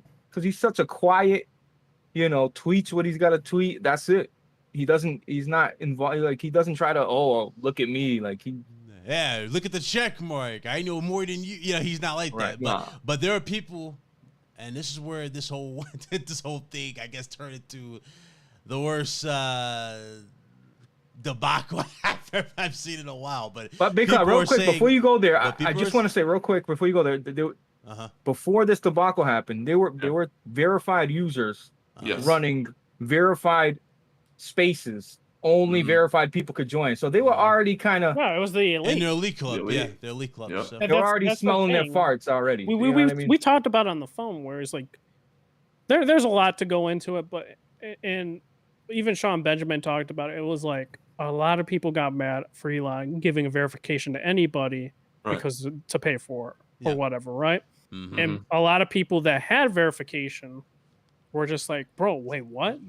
This person, but there are other reasons to go like, well, companies need to have a different verification, which I agree 100%. Yep. But like the people that were like, oh, I got this many Twitter followers, therefore I'm able to get a verification check, and now I'm in elite status, because also those people can filter out things where it's like you can only see verified users or whatever's opinions and stuff. Yep. And it was so weird. It was like this a little verification badge, which is just to be verified. And they made it into something that's not supposed to be. Yeah, and I feel like people are, they just have like low, like the commoners, and then they have the elites, and there is no like middle ground, which I was always confused by. And I think the $8 is just an opportunity for everyone to pay for the bandwidth of being able to upload 1080p videos, kind of like Discord. What if there's more than that though? Like the big thing they've been talking about is traction. You're paying Yeah, for the extraction, algorithm. The algorithm. Now, remember, he fired. Elon Musk has gotten rid of half of Twitter staff that oversaw this stuff. Now, I don't know if he's going to put his own people in. I don't know what's going to happen in that regard, but people are losing their minds because, like, dude, now I got to pay to get a blue check mark, monthly for a blue people check were mark. paying. That's the thing. They were paying. But there's differences in the check mark, right? They're starting to change it. They're going to change now it. You'll have an official badge if you're a company or something like that. Yeah, but there's a blue badge and there's a white badge. Yeah, that's what I was talking about. They brought the official back, it looks like. At least I saw it today. What, the white one? The blue's back? Yeah, the official white badge. The official white badge was there, removed, and then brought back. But I actually noticed that when they brought it back, they didn't bring it back as widespread as the original. Like some companies that were official 2 days ago are now not official. What I saw people tweeting and saying that it seems like the companies that have advertised on Twitter have got the verified companies that have advertised, because you'll actually see like there's actually some pretty big companies that are not official. Yeah, I think even like Valve. I think I looked at Valve software and they're not, but I think PlayStation is official. Yeah. You know what's funny about all being official, not official? Like, how about you just be official to yourself? Like, you know what I mean? Like, who gives a fuck? I don't care if you got a mark or don't got a mark. I don't judge you because you're verified. It's when people start acting differently when they get verified.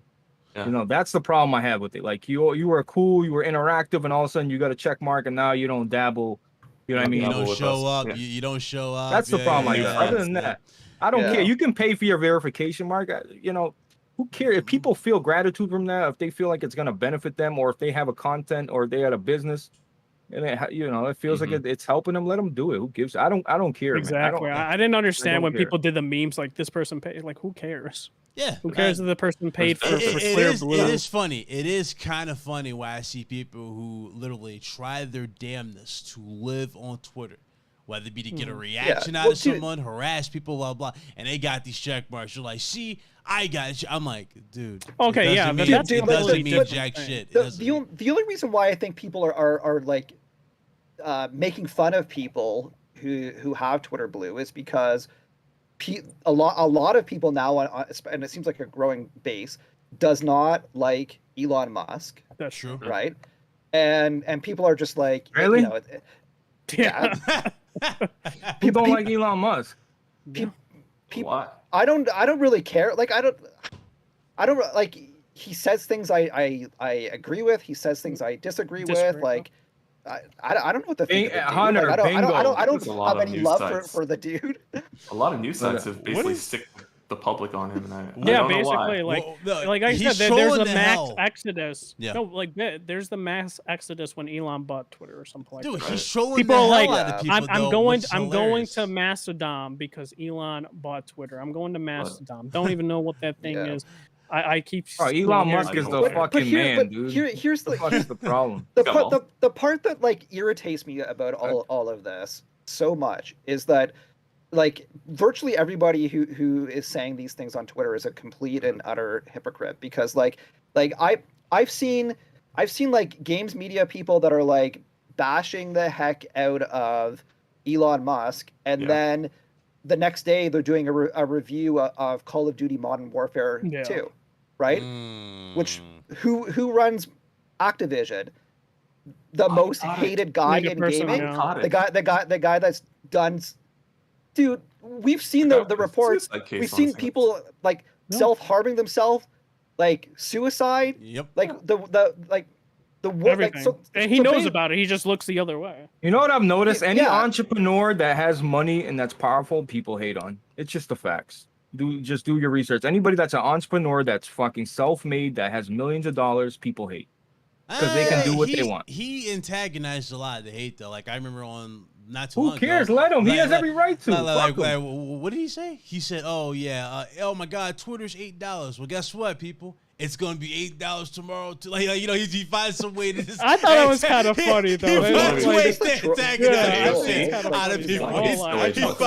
He's like, hey, I love when people say they're going to leave Twitter.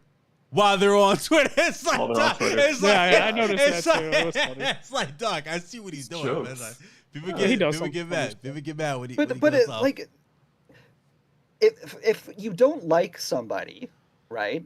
There are tools in Twitter to make sure that you don't see the content for Right. people that you don't like, right? So it's kind of like if Bobby Kotick is not on Twitter. I don't think I've seen him tweet that. Anyway, if he was on Twitter, like who's another guy that's on Twitter that we don't, that gaming folks have like I think Randy Pritchard, right? Randy Pritchard, yeah.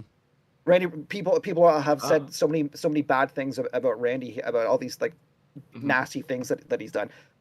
You know what? Mute the dude, block the dude. Bro, you can literally put words in play. If you spoil Ragnarok, you can literally mute anything that has to do with Ragnarok. Literally, you won't see a single thing. Control is in your hands, so you're complaining about your inability to learn the platform.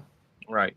It's just like the thing that blows my mind is like people that will like sing the praises of one company and like certain CEOs and then dog CEOs and like, you know, C-level figures in other companies. Like, we just have to be honest with each other. Virtually every CEO is not a good person. Like, in order to be like, could you imagine the type of person that you have to be to make 200 times the salary of other people in your company and not give a shit about that? Like, do you gotta be a beast? Imagine the kind of personality you have to be to wield such power and like Facebook, where they can just like 11,000 people are out of jobs. Like, you know what I mean? Having the power just be like, oh, sorry, unemployment line, go ahead. Like, these people are. This is nothing new though, Hunter. Like, they're not. It's nothing new, man. He was on that WCW energy, you know, like Vincent and fucking Shane when he came in. Like, he was like, hey guys, nice to meet you. By the way, all you on this side, you're gone. Bye. Elon probably got an algorithm where anytime So someone says his name, he gets sent like a PDF file. Like, yeah, this person said your name today.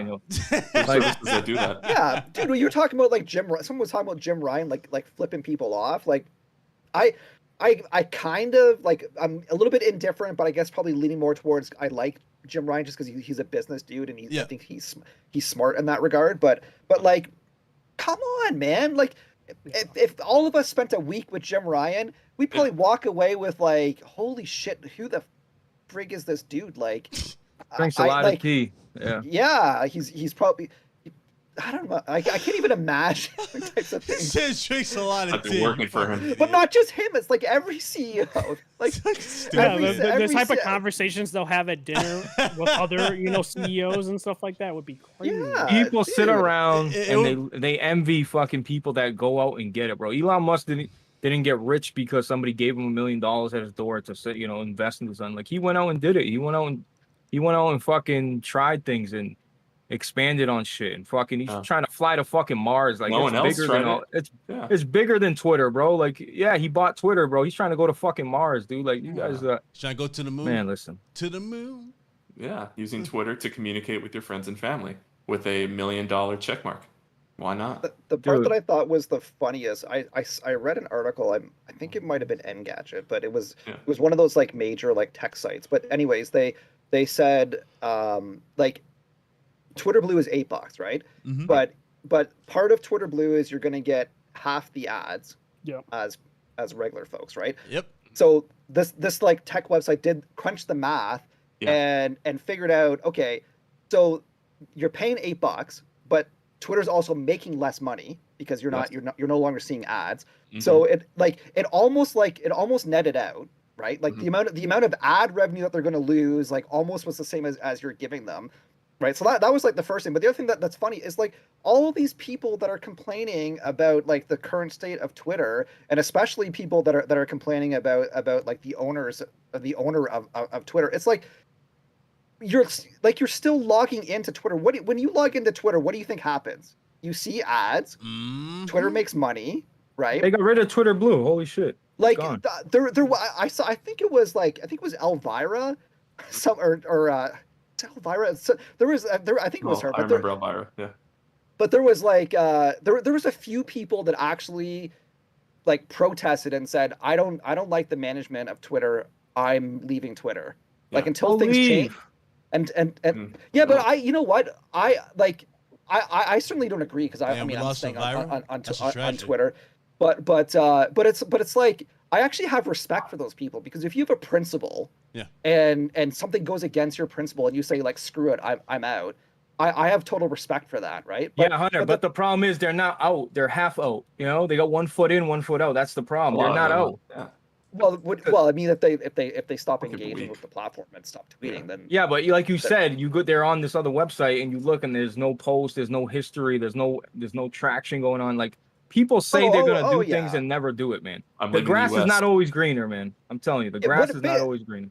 Like basically what I'm saying is there's like there's a lot of people out there complaining about the leadership at Twitter, but they're still logging into Twitter 10 times a day and lining his pockets full of money. Yep. Right? Exactly. So if you hate the leadership, like you're still giving them money. Stop swiping Delete that the app. credit card. Stop swiping that credit. You're still you know the $8 for verification. You're probably giving them $8 in ad. You know what it is too, ad though? dollars per month. You know what it is too, though. All right. So remember how we talked about Twitter Spaces, Blaze, on SolidCast?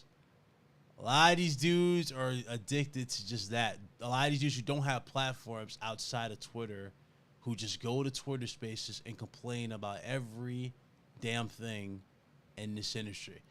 Oh, no, God of War. God of War has too many Kratos has too many stitches shown on his shoes. Hey, let's make a Twitter space about it. See, guys, you can go on Twitter and make a space all day and get 200 viewers. Like you can get 200, 300 views all day. But go try doing that on Twitch or YouTube. You're gonna get you're gonna get a reality check real fast. You'll be lucky if you have 5 people in there, and probably 3 of them are you. Yeah, so, dude, well, hey, like Bit, you remember? I actually only did one space that one time, and you joined, and I remember like because I went with my buddy Dapper Tux on Twitter, and like him and I launched the space. I messaged him beforehand. I was like, dude, I'm shitting bricks because like I've got a decent sized following on Twitter, and if I launch a space that has like 3 people join, it's gonna look so bad. Like and like what's the point of talking if you got 3 people, right? So I was freaking out, but I launched it and like I don't know what do we have, Bet? There was for sure over 100. Like I think there were at the almost peak there was like 2 something. It was like 200, like close to 200 at the peak. And that's a lot. That's good. Yeah, we only left like what? Well, at like the 30-minute mark, we hit like almost 200. Yeah. Like, yeah, and like I launched a Twitch like a couple of years ago, and I had the same experience as what Blaze is saying. Like I think I had like at the peak was around like 50 concurrent. But it was like you can have thousands and thousands of people on Twitter, and you tweet that you're going to be on Twitch, and like 20 of them will show up. Right? Yeah, dude, barely.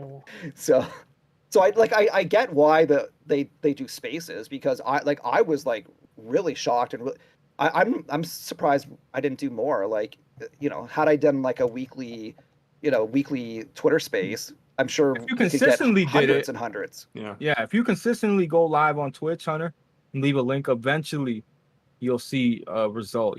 But people, it's hard on YouTube and Twitch, bro. It's hard, bro. I'm telling you, it is fucking hard, dude. It's hard. Oh yeah. I became like, I think within like 2 or 3 days, I became affiliate, which is not that hard to do on Twitch. But I don't like. Some people were like, "Oh, it took me a month." I was like, "Okay, well, I guess that's all right." But even still, like I never really like pushed it hard. I think I got up to like something like 350 followers or something on Twitch. But yeah, like it's hard, man. It's hard to bring people from one platform to another, especially when they're comfortable and they're set. You know what I mean? Yep. They're like just like when and different audiences too. The problem, Hunter, you know what the problem is? It's not the link they click. It's once they click the link, now they got to sign in to even interact, to even know that you're. That's the problem. So they can That's watch. Where it's like Twitter. Like Blaze is right. It's like clicking the link and then they're like, oh man. Well, Twitter Space is awesome, because you can click and like you can like you can instantly even join the conversation if they let you in. Wow. Yeah. Like I said, Twitter would have to change and like be able to monetize and for content creators. Why wouldn't I run a Twitter space when it's not all about money for me. But why would I do that when, my main platform is YouTube? Like, I would YouTube, never. Yeah, that's true.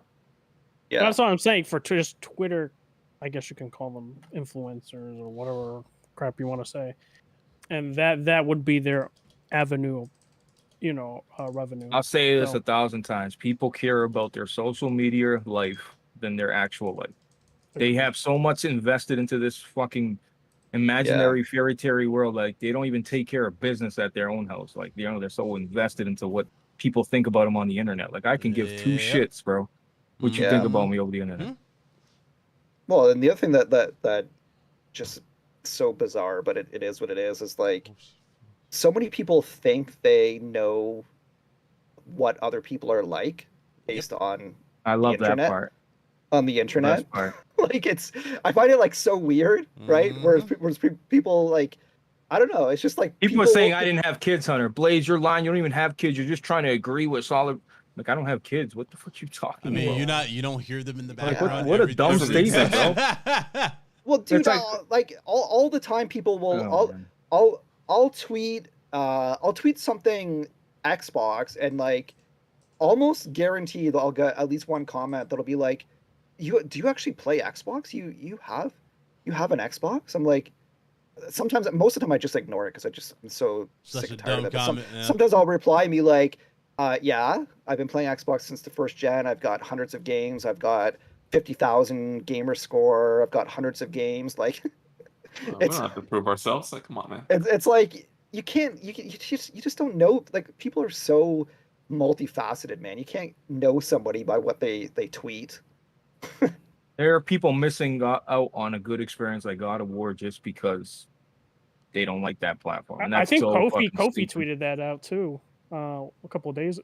What did he say? Might have been yesterday. About? No, like I can't believe some people are missing out on a game like a game that's good just because it's on only one platform. Oh yeah, dude, I could wrap my head around that when I was in grade 7. Like, I remember. Yeah, because money and your parents don't want to buy you like another system where they're like, hey, dude, we just got one system. Here you go. Back in the like when there actually were heated console wars that were actually promoted by the companies. Like, I remember that. But like, as soon as I became an adult, I was like, what am I like? Why would I purposely not play a great game?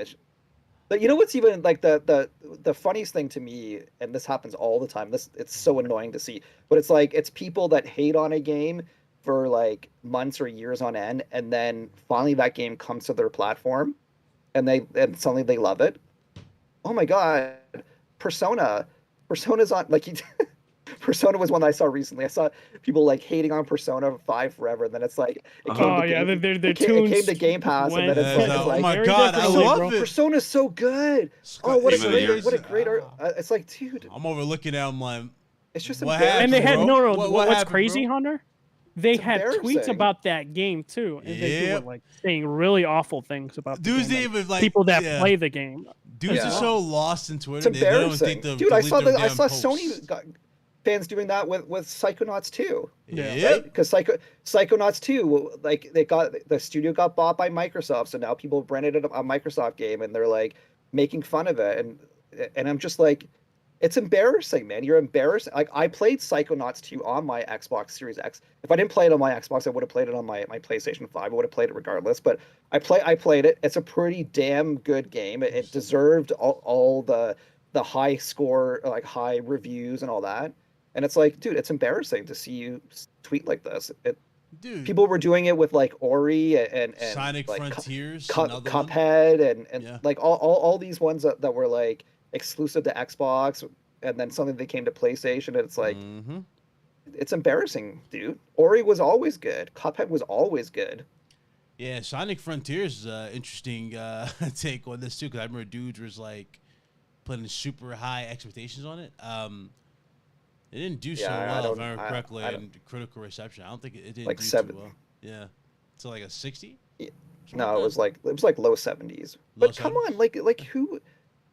People are just out of this world, man. Why would you ever think a Sonic game would get like 85 to 90%, right? Like it yeah. If it was like a love letter, I mean, what? Didn't they do like a collection? It's so rare though. Didn't they do like a collection before this game that was well received? I forgot what it was called. Some like on maybe PS3? if I go back to maybe Sonic Mania or like one of those. I like think that's what it was. And it scored pretty scored high. well. Yeah, that's what I'm saying. People, I don't know. People want. I don't know. You know Yeah, what it is? but They I were don't too know. It's ambitious with this one, and it kind of went down the realm of like Sonic the Hedgehog on PS3. It felt like that. They were trying to be very ambitious while making it super open, and it just didn't translate with the game.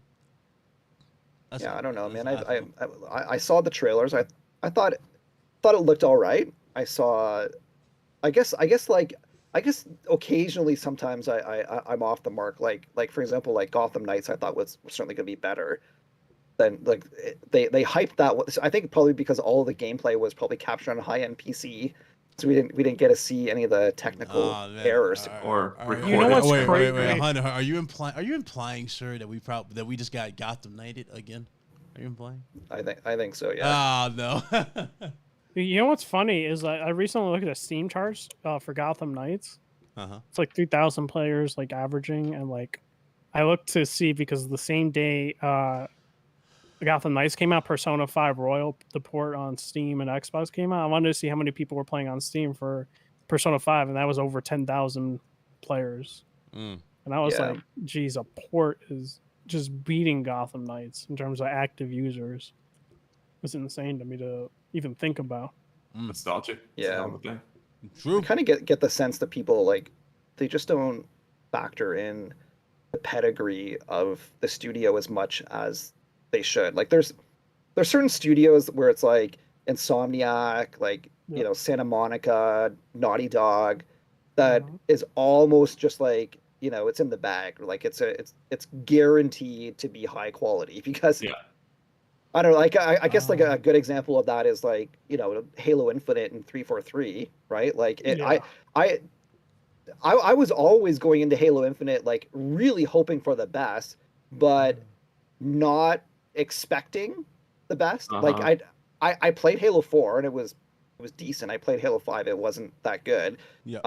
Like it to me it was like abundantly clear after playing Halo 5 that 343 is nowhere near in the league of Bungie. Like they're just in different leagues. And two, like they've never knocked it out of the park ever. And not even close to knocking it out of the park. Right? So I don't know. It's I think Sonic Frontier is just another example of like rose tinted glasses where people are thinking back to like Sonic 2, Sonic 3 and how awesome they were. not factoring in that there was like 15 3D Sonic games that were all like they're all right. Do you think they need to do what I guess Capcom and everybody's done lately, and that's remake classics legit? Yeah. You think that's the case? Yeah. Just do that. Just well, I mean that's why RE4 is going to be awesome. Like regardless, we already know this. That's goated. For even like once. RE2, like even RE3, the remake. It like there were elements that were not as good. Especially like it was just way too short and stuff like that. But like it's still like technically a pretty solid game. Yeah, it was missing choices. There was no A and B. It was just kind of like it took control and gave control back, like, you know, with the characters of whatnot, and it kind of forced you to play their way. But I mean, and like it was fine. And RE Village and RE7 were good. Like I would be like completely shocked if RE4 remake is not good. Like dude, that's a RE2 remake team. It's too, yeah, for sure, yeah. Red Hood's so hyped for Resident Evil 5 remake, he can't contain himself. So you know that's what he's hyped for. I'm hyped for RE5 remake because you know, new game. Yeah, that would be a brand new game. Oh crap! All right, I saw that, John. So let me. Okay, so John's with us here. I think this is Hunter's first time meeting John. No, is it your first time? Yeah. I think so. Yeah. So Hunter. So John is actually a developer over with PlayStation. He's working on a SONY. You work at PlayStation? Well, no, I work with. I'm a third party. Third party. Oh, my bad. Yeah. Oh, okay. You work with. I thought you're part of there. there's what was it? PlayStation Studio. I thought you were part of the God, I forgot the name of it. It was the thing. The Program. PlayStation partner program. program? Yeah, partner program. PS Dev. Yeah. Oh, okay. Yeah. It's a partner program. Yeah. But he's working on a game called Motor Cups. Now, here's the thing about Motor Cups. Me and Blaze, I don't know where Blaze went. I guess Blaze won. Stepped out. He had to go tend to his non-existent kids, to the trolls. But back to this. So me and Blaze had the privilege of playing his game here. It's called Motor Cups. Now, mind you, the builds that we played were the game in its more early stages. He was taking feedback. Right. And, the game is basically, for those of you that don't know. Hey. But the game in its early stages, but for those of you that want to know what this game is, in spirit, this game is MotorStorm. For those of you that don't know, this is the spiritual successor to MotorStorm, and it's basically RC cars with the same terrain, everything of that nature, and it's the next tier of it.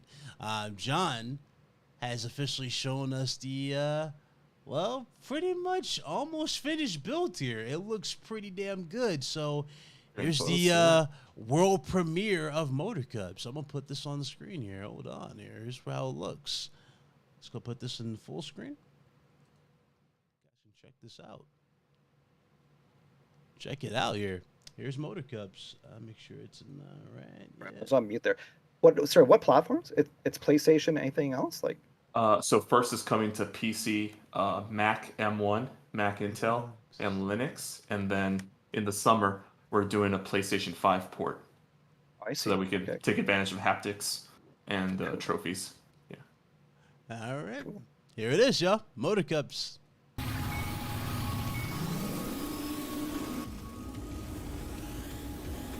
And holy hell, does that look good? Yeah, we just got the rolling fog to work like a week ago, so this is really nice. Jeez, how many cars are there? 24 in this 24, okay. We go up to 60. Wow. Okay. Yeah. Is it going to be online, or is it all going to be AI or? Yeah, it's all AI, but we have 2 players split screen for competitive, so that you can play against your friends, family, right there on the sofa. Nice. Mm-hmm. Yeah, we'll tackle online for the sequel. I figured it's just 5 of us getting our feet wet.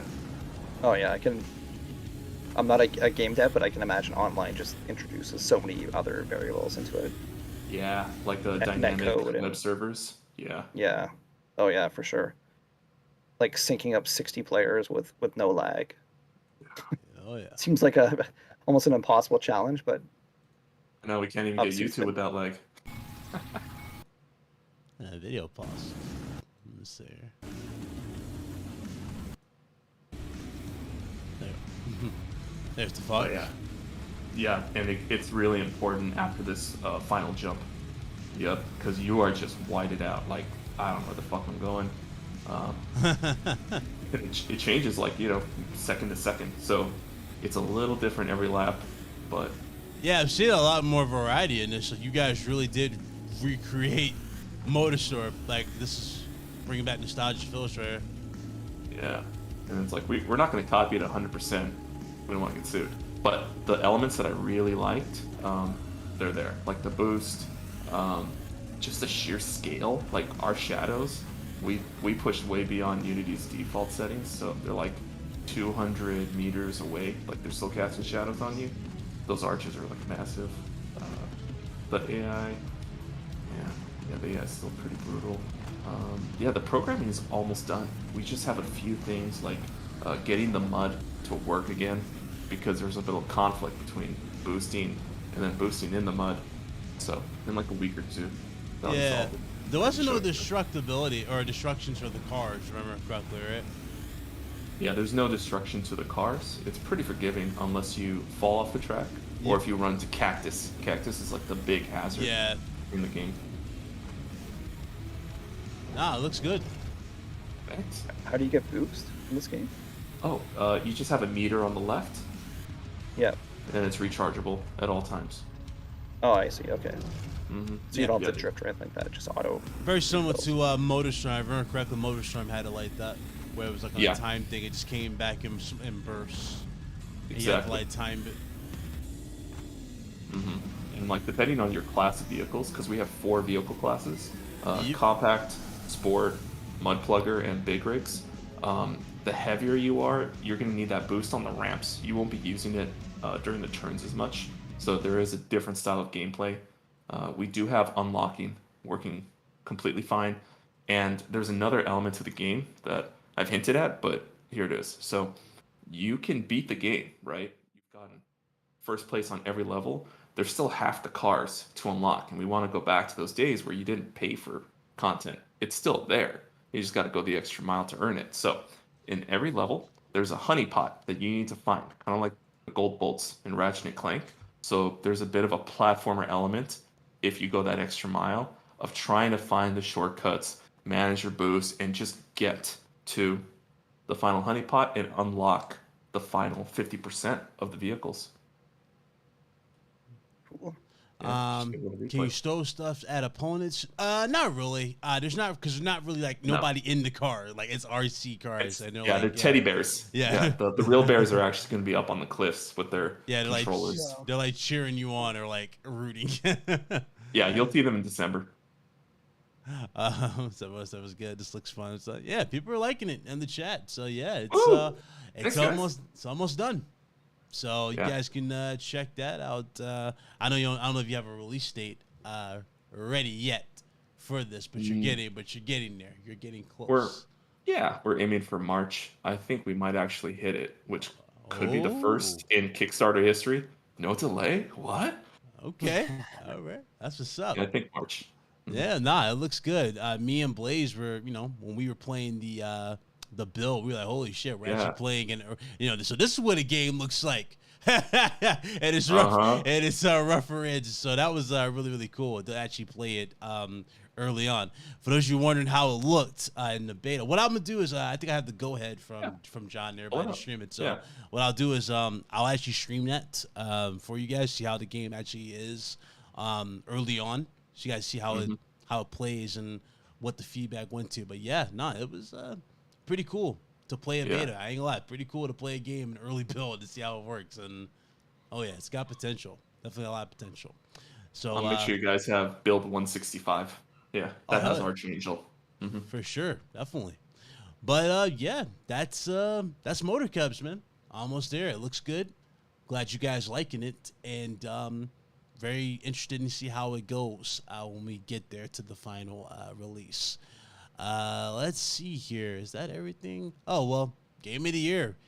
So that's going to be the thing. That's going to seem like that's going to be the topic of, it's funny. Just to close this show, notice how the conversation went from, hey, Hunter, good old Hunter. You hear me talking to you, hey, Hunter, God of War, man. It's out, man. It went from that to, well, it's better than Elden Ring, Hunter. That's right. Yeah, it's better than your Elden Ring. It's going to be Game of the Year. Well, let's not do all that, because there are people that are also saying Elden Ring. I know. I'm just bringing it up. That's how the conversation is going to be going. Dude, it seems pretty split on Twitter. Yeah, that's what I'm saying. Like, if you go to Jeff Keighley's server, like, I know he posted that. I'm bringing it up. There are people that are just going at it. I know. I'm bringing it up. I asked, like, the question on my Twitter, like, what's your Game of the Year? A lot of people responded back saying A Plague Tale. Like, some people said Horizon. Like, everybody has their own... I saw your thread. Most of it was either Elden Ring or God of War. Yeah, most of it was those. But there was outliers, like you were saying, though, like Forbidden West and Plague Tale. But I'm curious. So the big thing people are going is whether or not is it going to be like a full wipe of the board type of thing with God of War. God of War is going to be known for its narrative. It's going to be known for its cinematics. It's going to be known for its gameplay. It's voice acting. Acting. Well, no, acting will be 50-50. I'll say. I think the competition for that? Plague Tale. Okay. I wouldn't be shocked if they gave something to a Plague Tale. What is Plague Tale in the running for? Well, I don't think they show. We'll find out. You're talking about the Jeff Keighley run. Yeah, we're gonna find out on Monday, right? That's Monday right. But that's the only game besides the honestly, narrative and voice acting God of War just be going up against Plague Tale. Yeah. If we're being honest. And also, Horizon's going to be up here as well. I don't know where they're going to put Horizon in. Are they going to put that in for narrative or something? Action adventure. Probably. Yeah, it'll probably win like, yeah. I don't know. It might not win anything. Last time it didn't win anything. No, that's true.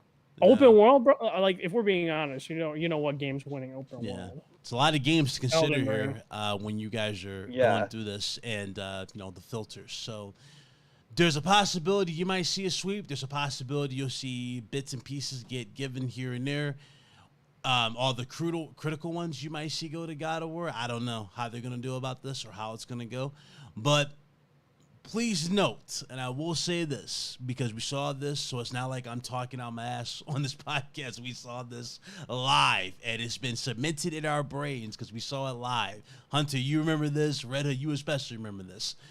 Red Dead 2 pretty much swept the board at the Keeley Awards. It won pretty much damn near everything. Many people thought it was going to make history by winning every single award that this damn game was in a category for. Dude, that was like the most boring Game Awards. Yeah, it was definitely. I just remember like hearing Red there was Dead no announcement either. For the like 8th time. I was just like, yeah. So it's possible. I mean, it was good. It was boring until God of War took it. Yep. Well, yeah. God of War only won 2. It only won like 2 awards. Best direction, game direction. Yeah. And then game of the year. I called it. I was like, right, like not even before. I was like, back. I did a podcast with Century, and he was just like, "Who's gonna win?" I was like, "God of War is gonna win game of the year," and everyone's like, "You're crazy for thinking that." Yeah. I was like, yeah. And I was right. The only like thing that I was thinking about too that will certainly impact the voting is that like it's a well-known phenomenon in psychology, the recency effect, right? Where it's like we always like tend to think more highly of things that we had just seen or just done. That's why like it's always funny because the best way you can see how this can play into it is like Jeff Keighley always cuts off his awards usually around like November.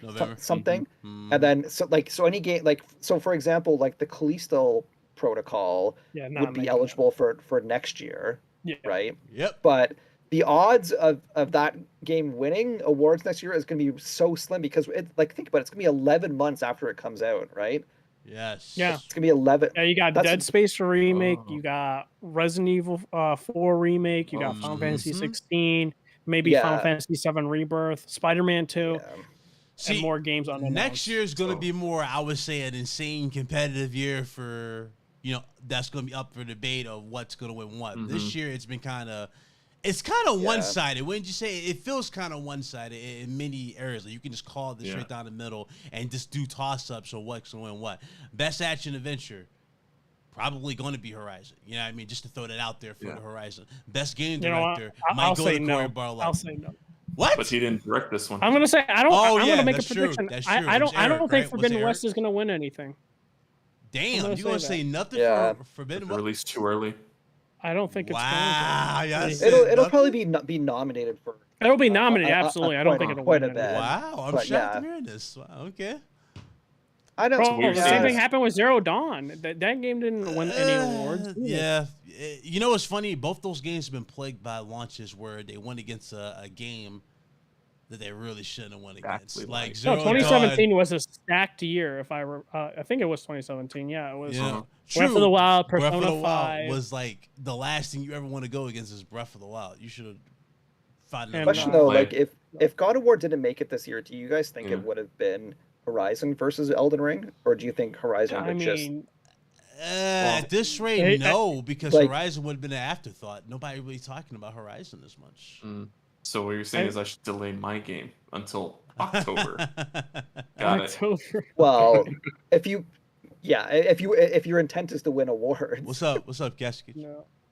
But yeah, but from like a revenue standpoint, it probably makes sense to release in not Q4. Like that's exactly why we said March. I would assume that's why most games are coming out in February now. I remember people were in denial about that. Like a lot of people said, "Oh, they didn't get smoked. No, you guys are capping. There's no way." I'm like, listen.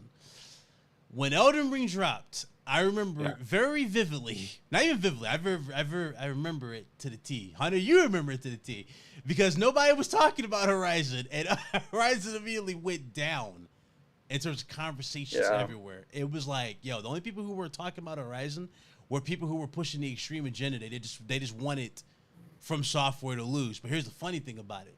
From Software is the guys who gave us Bloodborne. And you guys highlight Bloodborne as one of the greatest games of all time. So I always thought it was funny where dudes were saying that From Software was overrated, but they were praising Bloodborne. Yeah. You know, so it's like, dude, like people were trying to find some way to fan the flames, divert it. It's like, dude, let's just get it out the way. Horizon's a good game, but Horizon had no business going up against Elden Ring. We knew this. God of War does though. Yeah. God of War is a different story. God of War just has like a legacy, a true legacy behind it. You know what I mean? I think Horizon's just gonna still be in the picture just because of just nominations. Like it's Sony, and so it automatically is like, you know, probably considered for most categories, and then also too, it's like graphically, it's amazing story and all that stuff and gameplay. Like I'm gonna keep it above with you, Hunter. The story for Horizon 2, I feel like it's not as good as the first. Did you? I agree. Yeah. Yeah. Hey, if you say that, I'm gonna be honest. I don't remember the story of the first one. That's the thing. I'm cutting your mic. All right, guys. What's the issue? Well, the first one was more interesting to me. Am I wrong by saying that? Like, all I remember was Hades. Yeah. And that's what made it being more like interesting in my opinion. It was more interesting. Yeah, you got more. It was that because you sort of like they added the sci-fi elements like over time.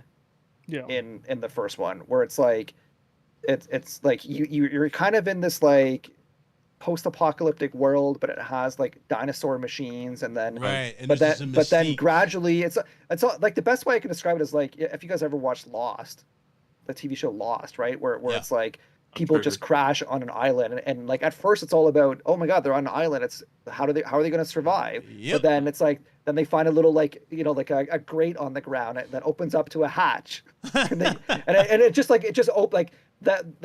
opened up the world to be much larger, and that's what I felt the first game did.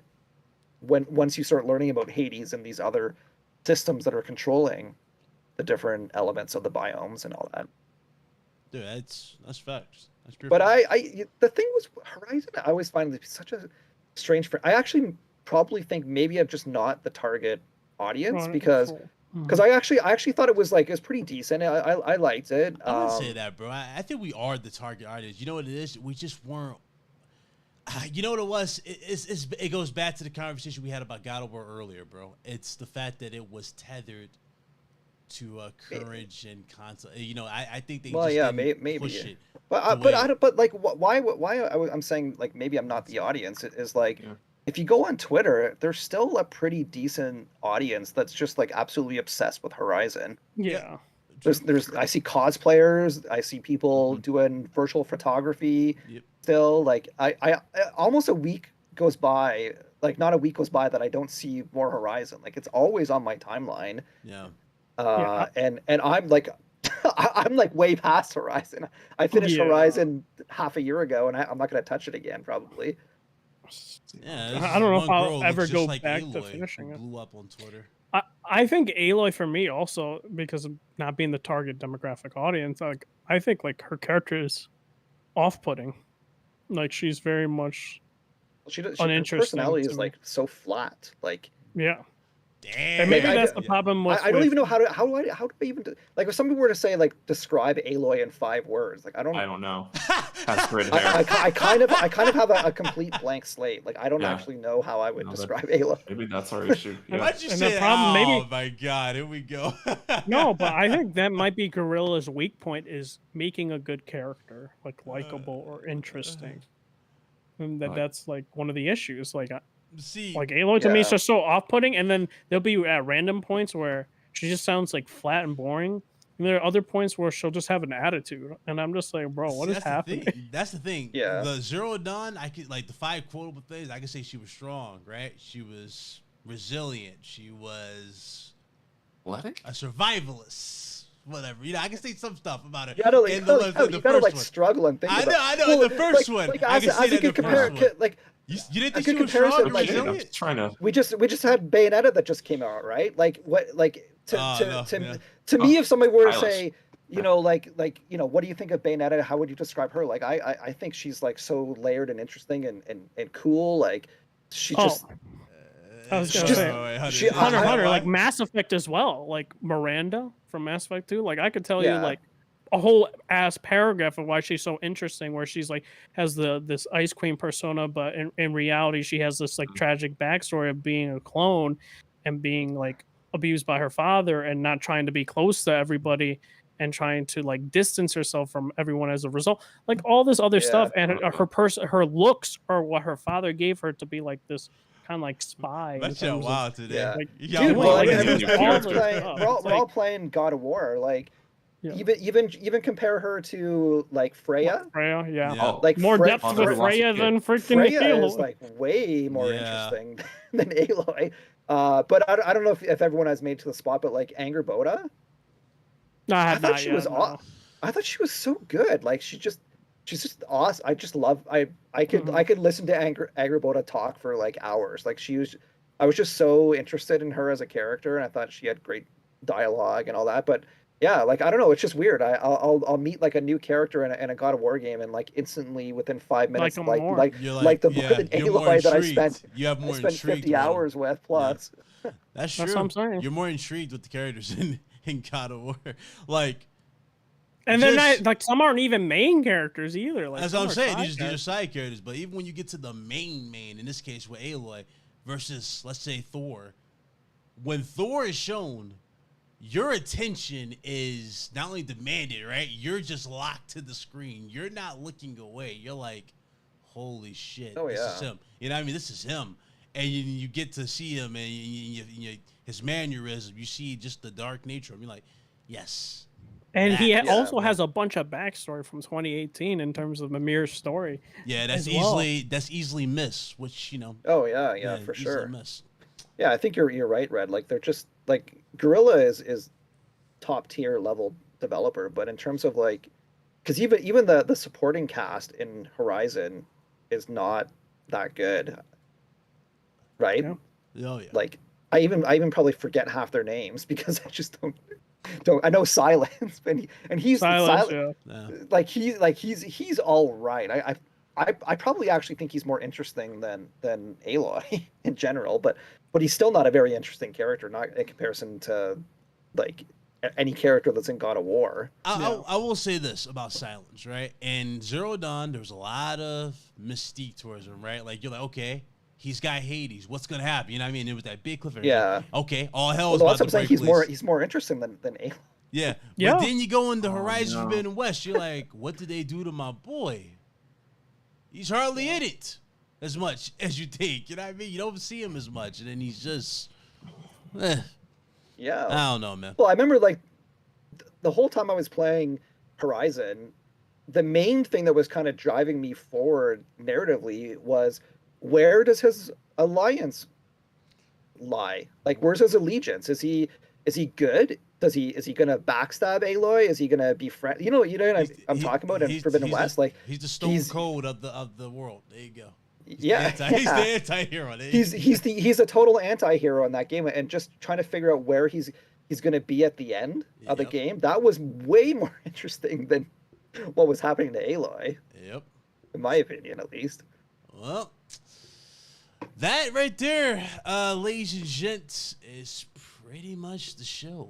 I'm gonna shut it down at this point. Shout out to everybody who came through, man. I know everybody's playing Ragnarok, so if you're watching this on demand, hope you enjoyed the show. Shout out to everybody who did join us and was in the chat. Saw y'all. Appreciate y'all. Hope you guys enjoying Ragnarok. Let me know what you guys think in the comments, of course. Yeah. Appreciate y'all. Call it Classy Cage, man. Sorry, I'm to interrupt you, but she made a comment about Horizon. It's like, that's totally, absolutely bang on. Oh my it's God. Like a middle of the road franchise. It wants to be an RPG, but doesn't commit to it. Doesn't know if it's an RPG or an adventure game. Yeah. Yep.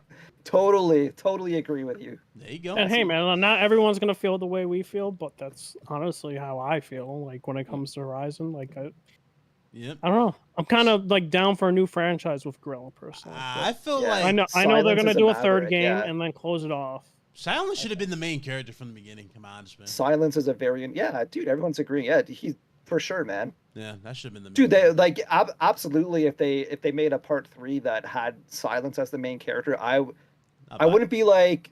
I'd still be a little bit hesitant because they're narratively they're not as good as other Sony studios. But I would certainly be more intrigued. I'd be absolutely more intrigued. I'd much rather play a game as Silence than and maybe Aloy can just I don't know.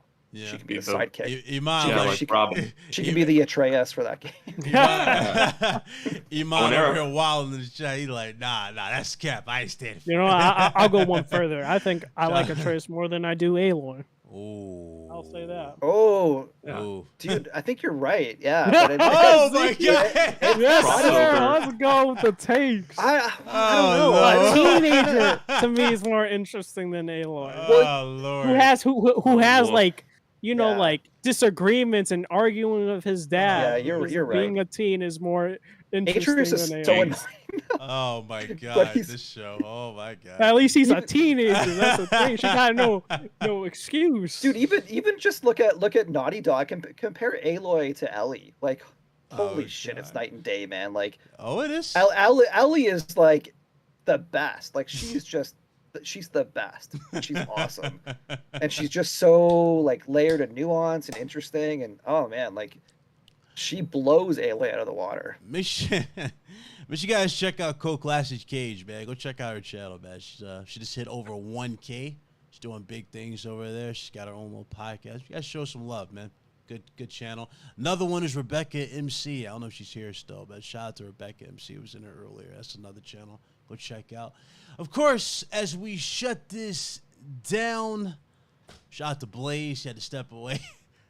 Bye, Blaze. It's Man always steps away to Fashionably listen late. to the podcast. No, it's No, funny. yeah, man's fashionably late and Fashionably, leaves yeah. early. Yeah. I wasn't expecting a certain cameo. Shout out to her who's pulled off on the show like that. I didn't expect that. It killed me earlier. But shout out to Blaze, man. Shout out to Blaze. Check out Blaze 4K Solidcast. I think he's doing it tomorrow. I'm not sure.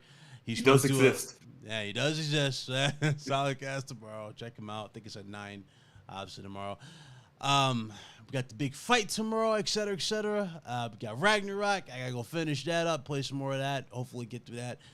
I'm gonna enjoy the hell out of my weekend, have some fun. But I hope you guys enjoy your week. I want to give a big thank you to our special guest, my brother John Dracy, for coming Thanks, guys. through.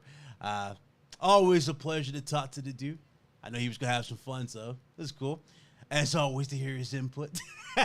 So you see how Twitter has been melting, so it's always fun. Of course, our panelists, Red Hood 420, and Mr. Hollywood.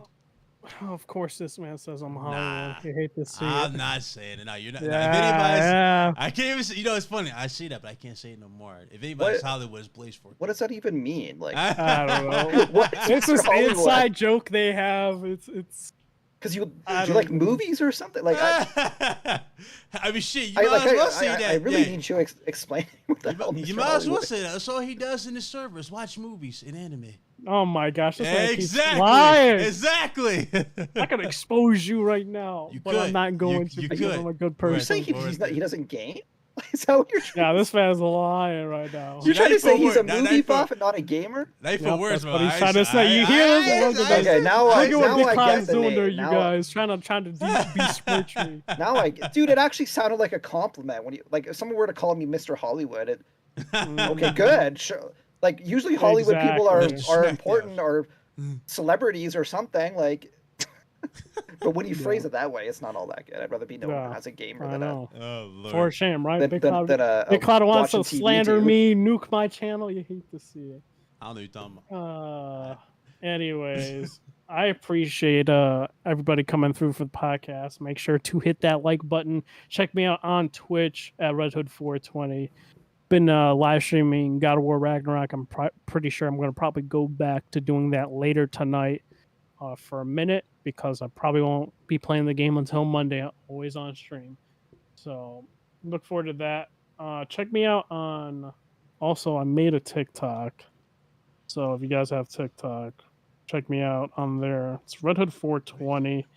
But on TikTok, it's Red Hood 4206. I know.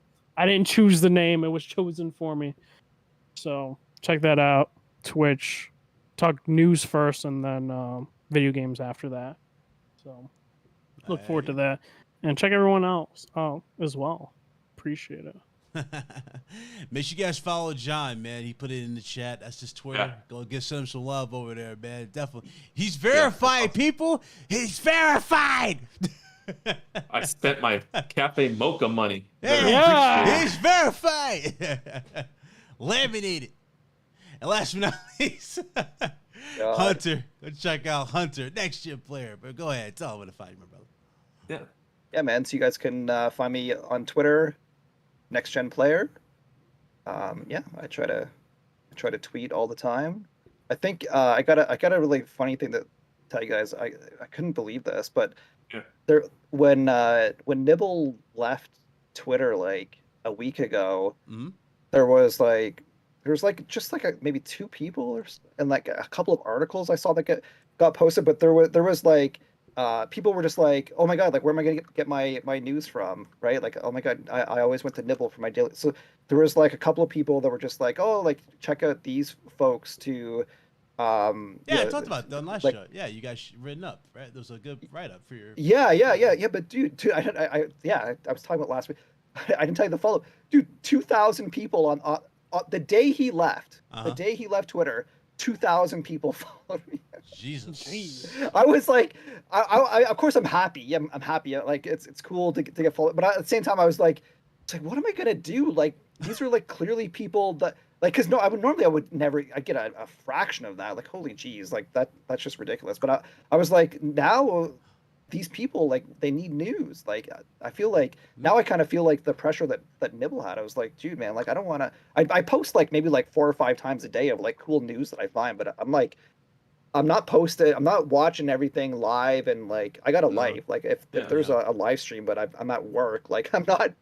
I'm not doing what he did and like ignore work for 90 minutes. If you send him my way, I'm just gonna do the Thanos snap on the the gifts. Gonna see is this. If you send him my way. Yeah. The power. Yeah, that was a. I actually there was like I said, there was a few threads and I actually like had a look. Some of the other folks that were on it were like Benji Sales and like I think Shinobi or whatnot. But I checked their accounts the next day just because I was so surprised with me, and I was like, they got the same. Like if you look at their accounts, like they got like 3,000 followers or 2,000 followers in one day, and I was like, holy jeez, like people like we need a Nibble, man. We need a Nibble back. Well, ain't coming back. Someone has to step up and be the next Nibble. You're seeing it in the making. I'm calling it right now. Watch Hunter be the next Nibble. No, Yeah. dude, that sequel. No, well, Power I mean, passed on. I'll post the best news out there, but I'm not. I'm not gonna be like news will break, and this dude will like post it within 3 seconds. 3 seconds, yeah. He must have like literally like had his work screen and his other like tweet deck screen, or was on the phone with the guy with the ready to go. You know what I mean? Yeah, like he must have been looking at his tweet deck screen like. Yeah. Way more than his work screen to be posting that fast. Someone else is doing his job. Yeah, outsource. Possible. Oh yeah, dude. Yeah, that guy was a legend. Oh hell yeah, absolutely. I gotta bounce out, guys. Yep. Thanks for having me on, guys. That is the show. See you guys next week. You guys be blessed. Y'all be easy. We're out of here, man. Again, shout out to John. Shout out to everybody. You guys be good. We out of here. All right, see ya.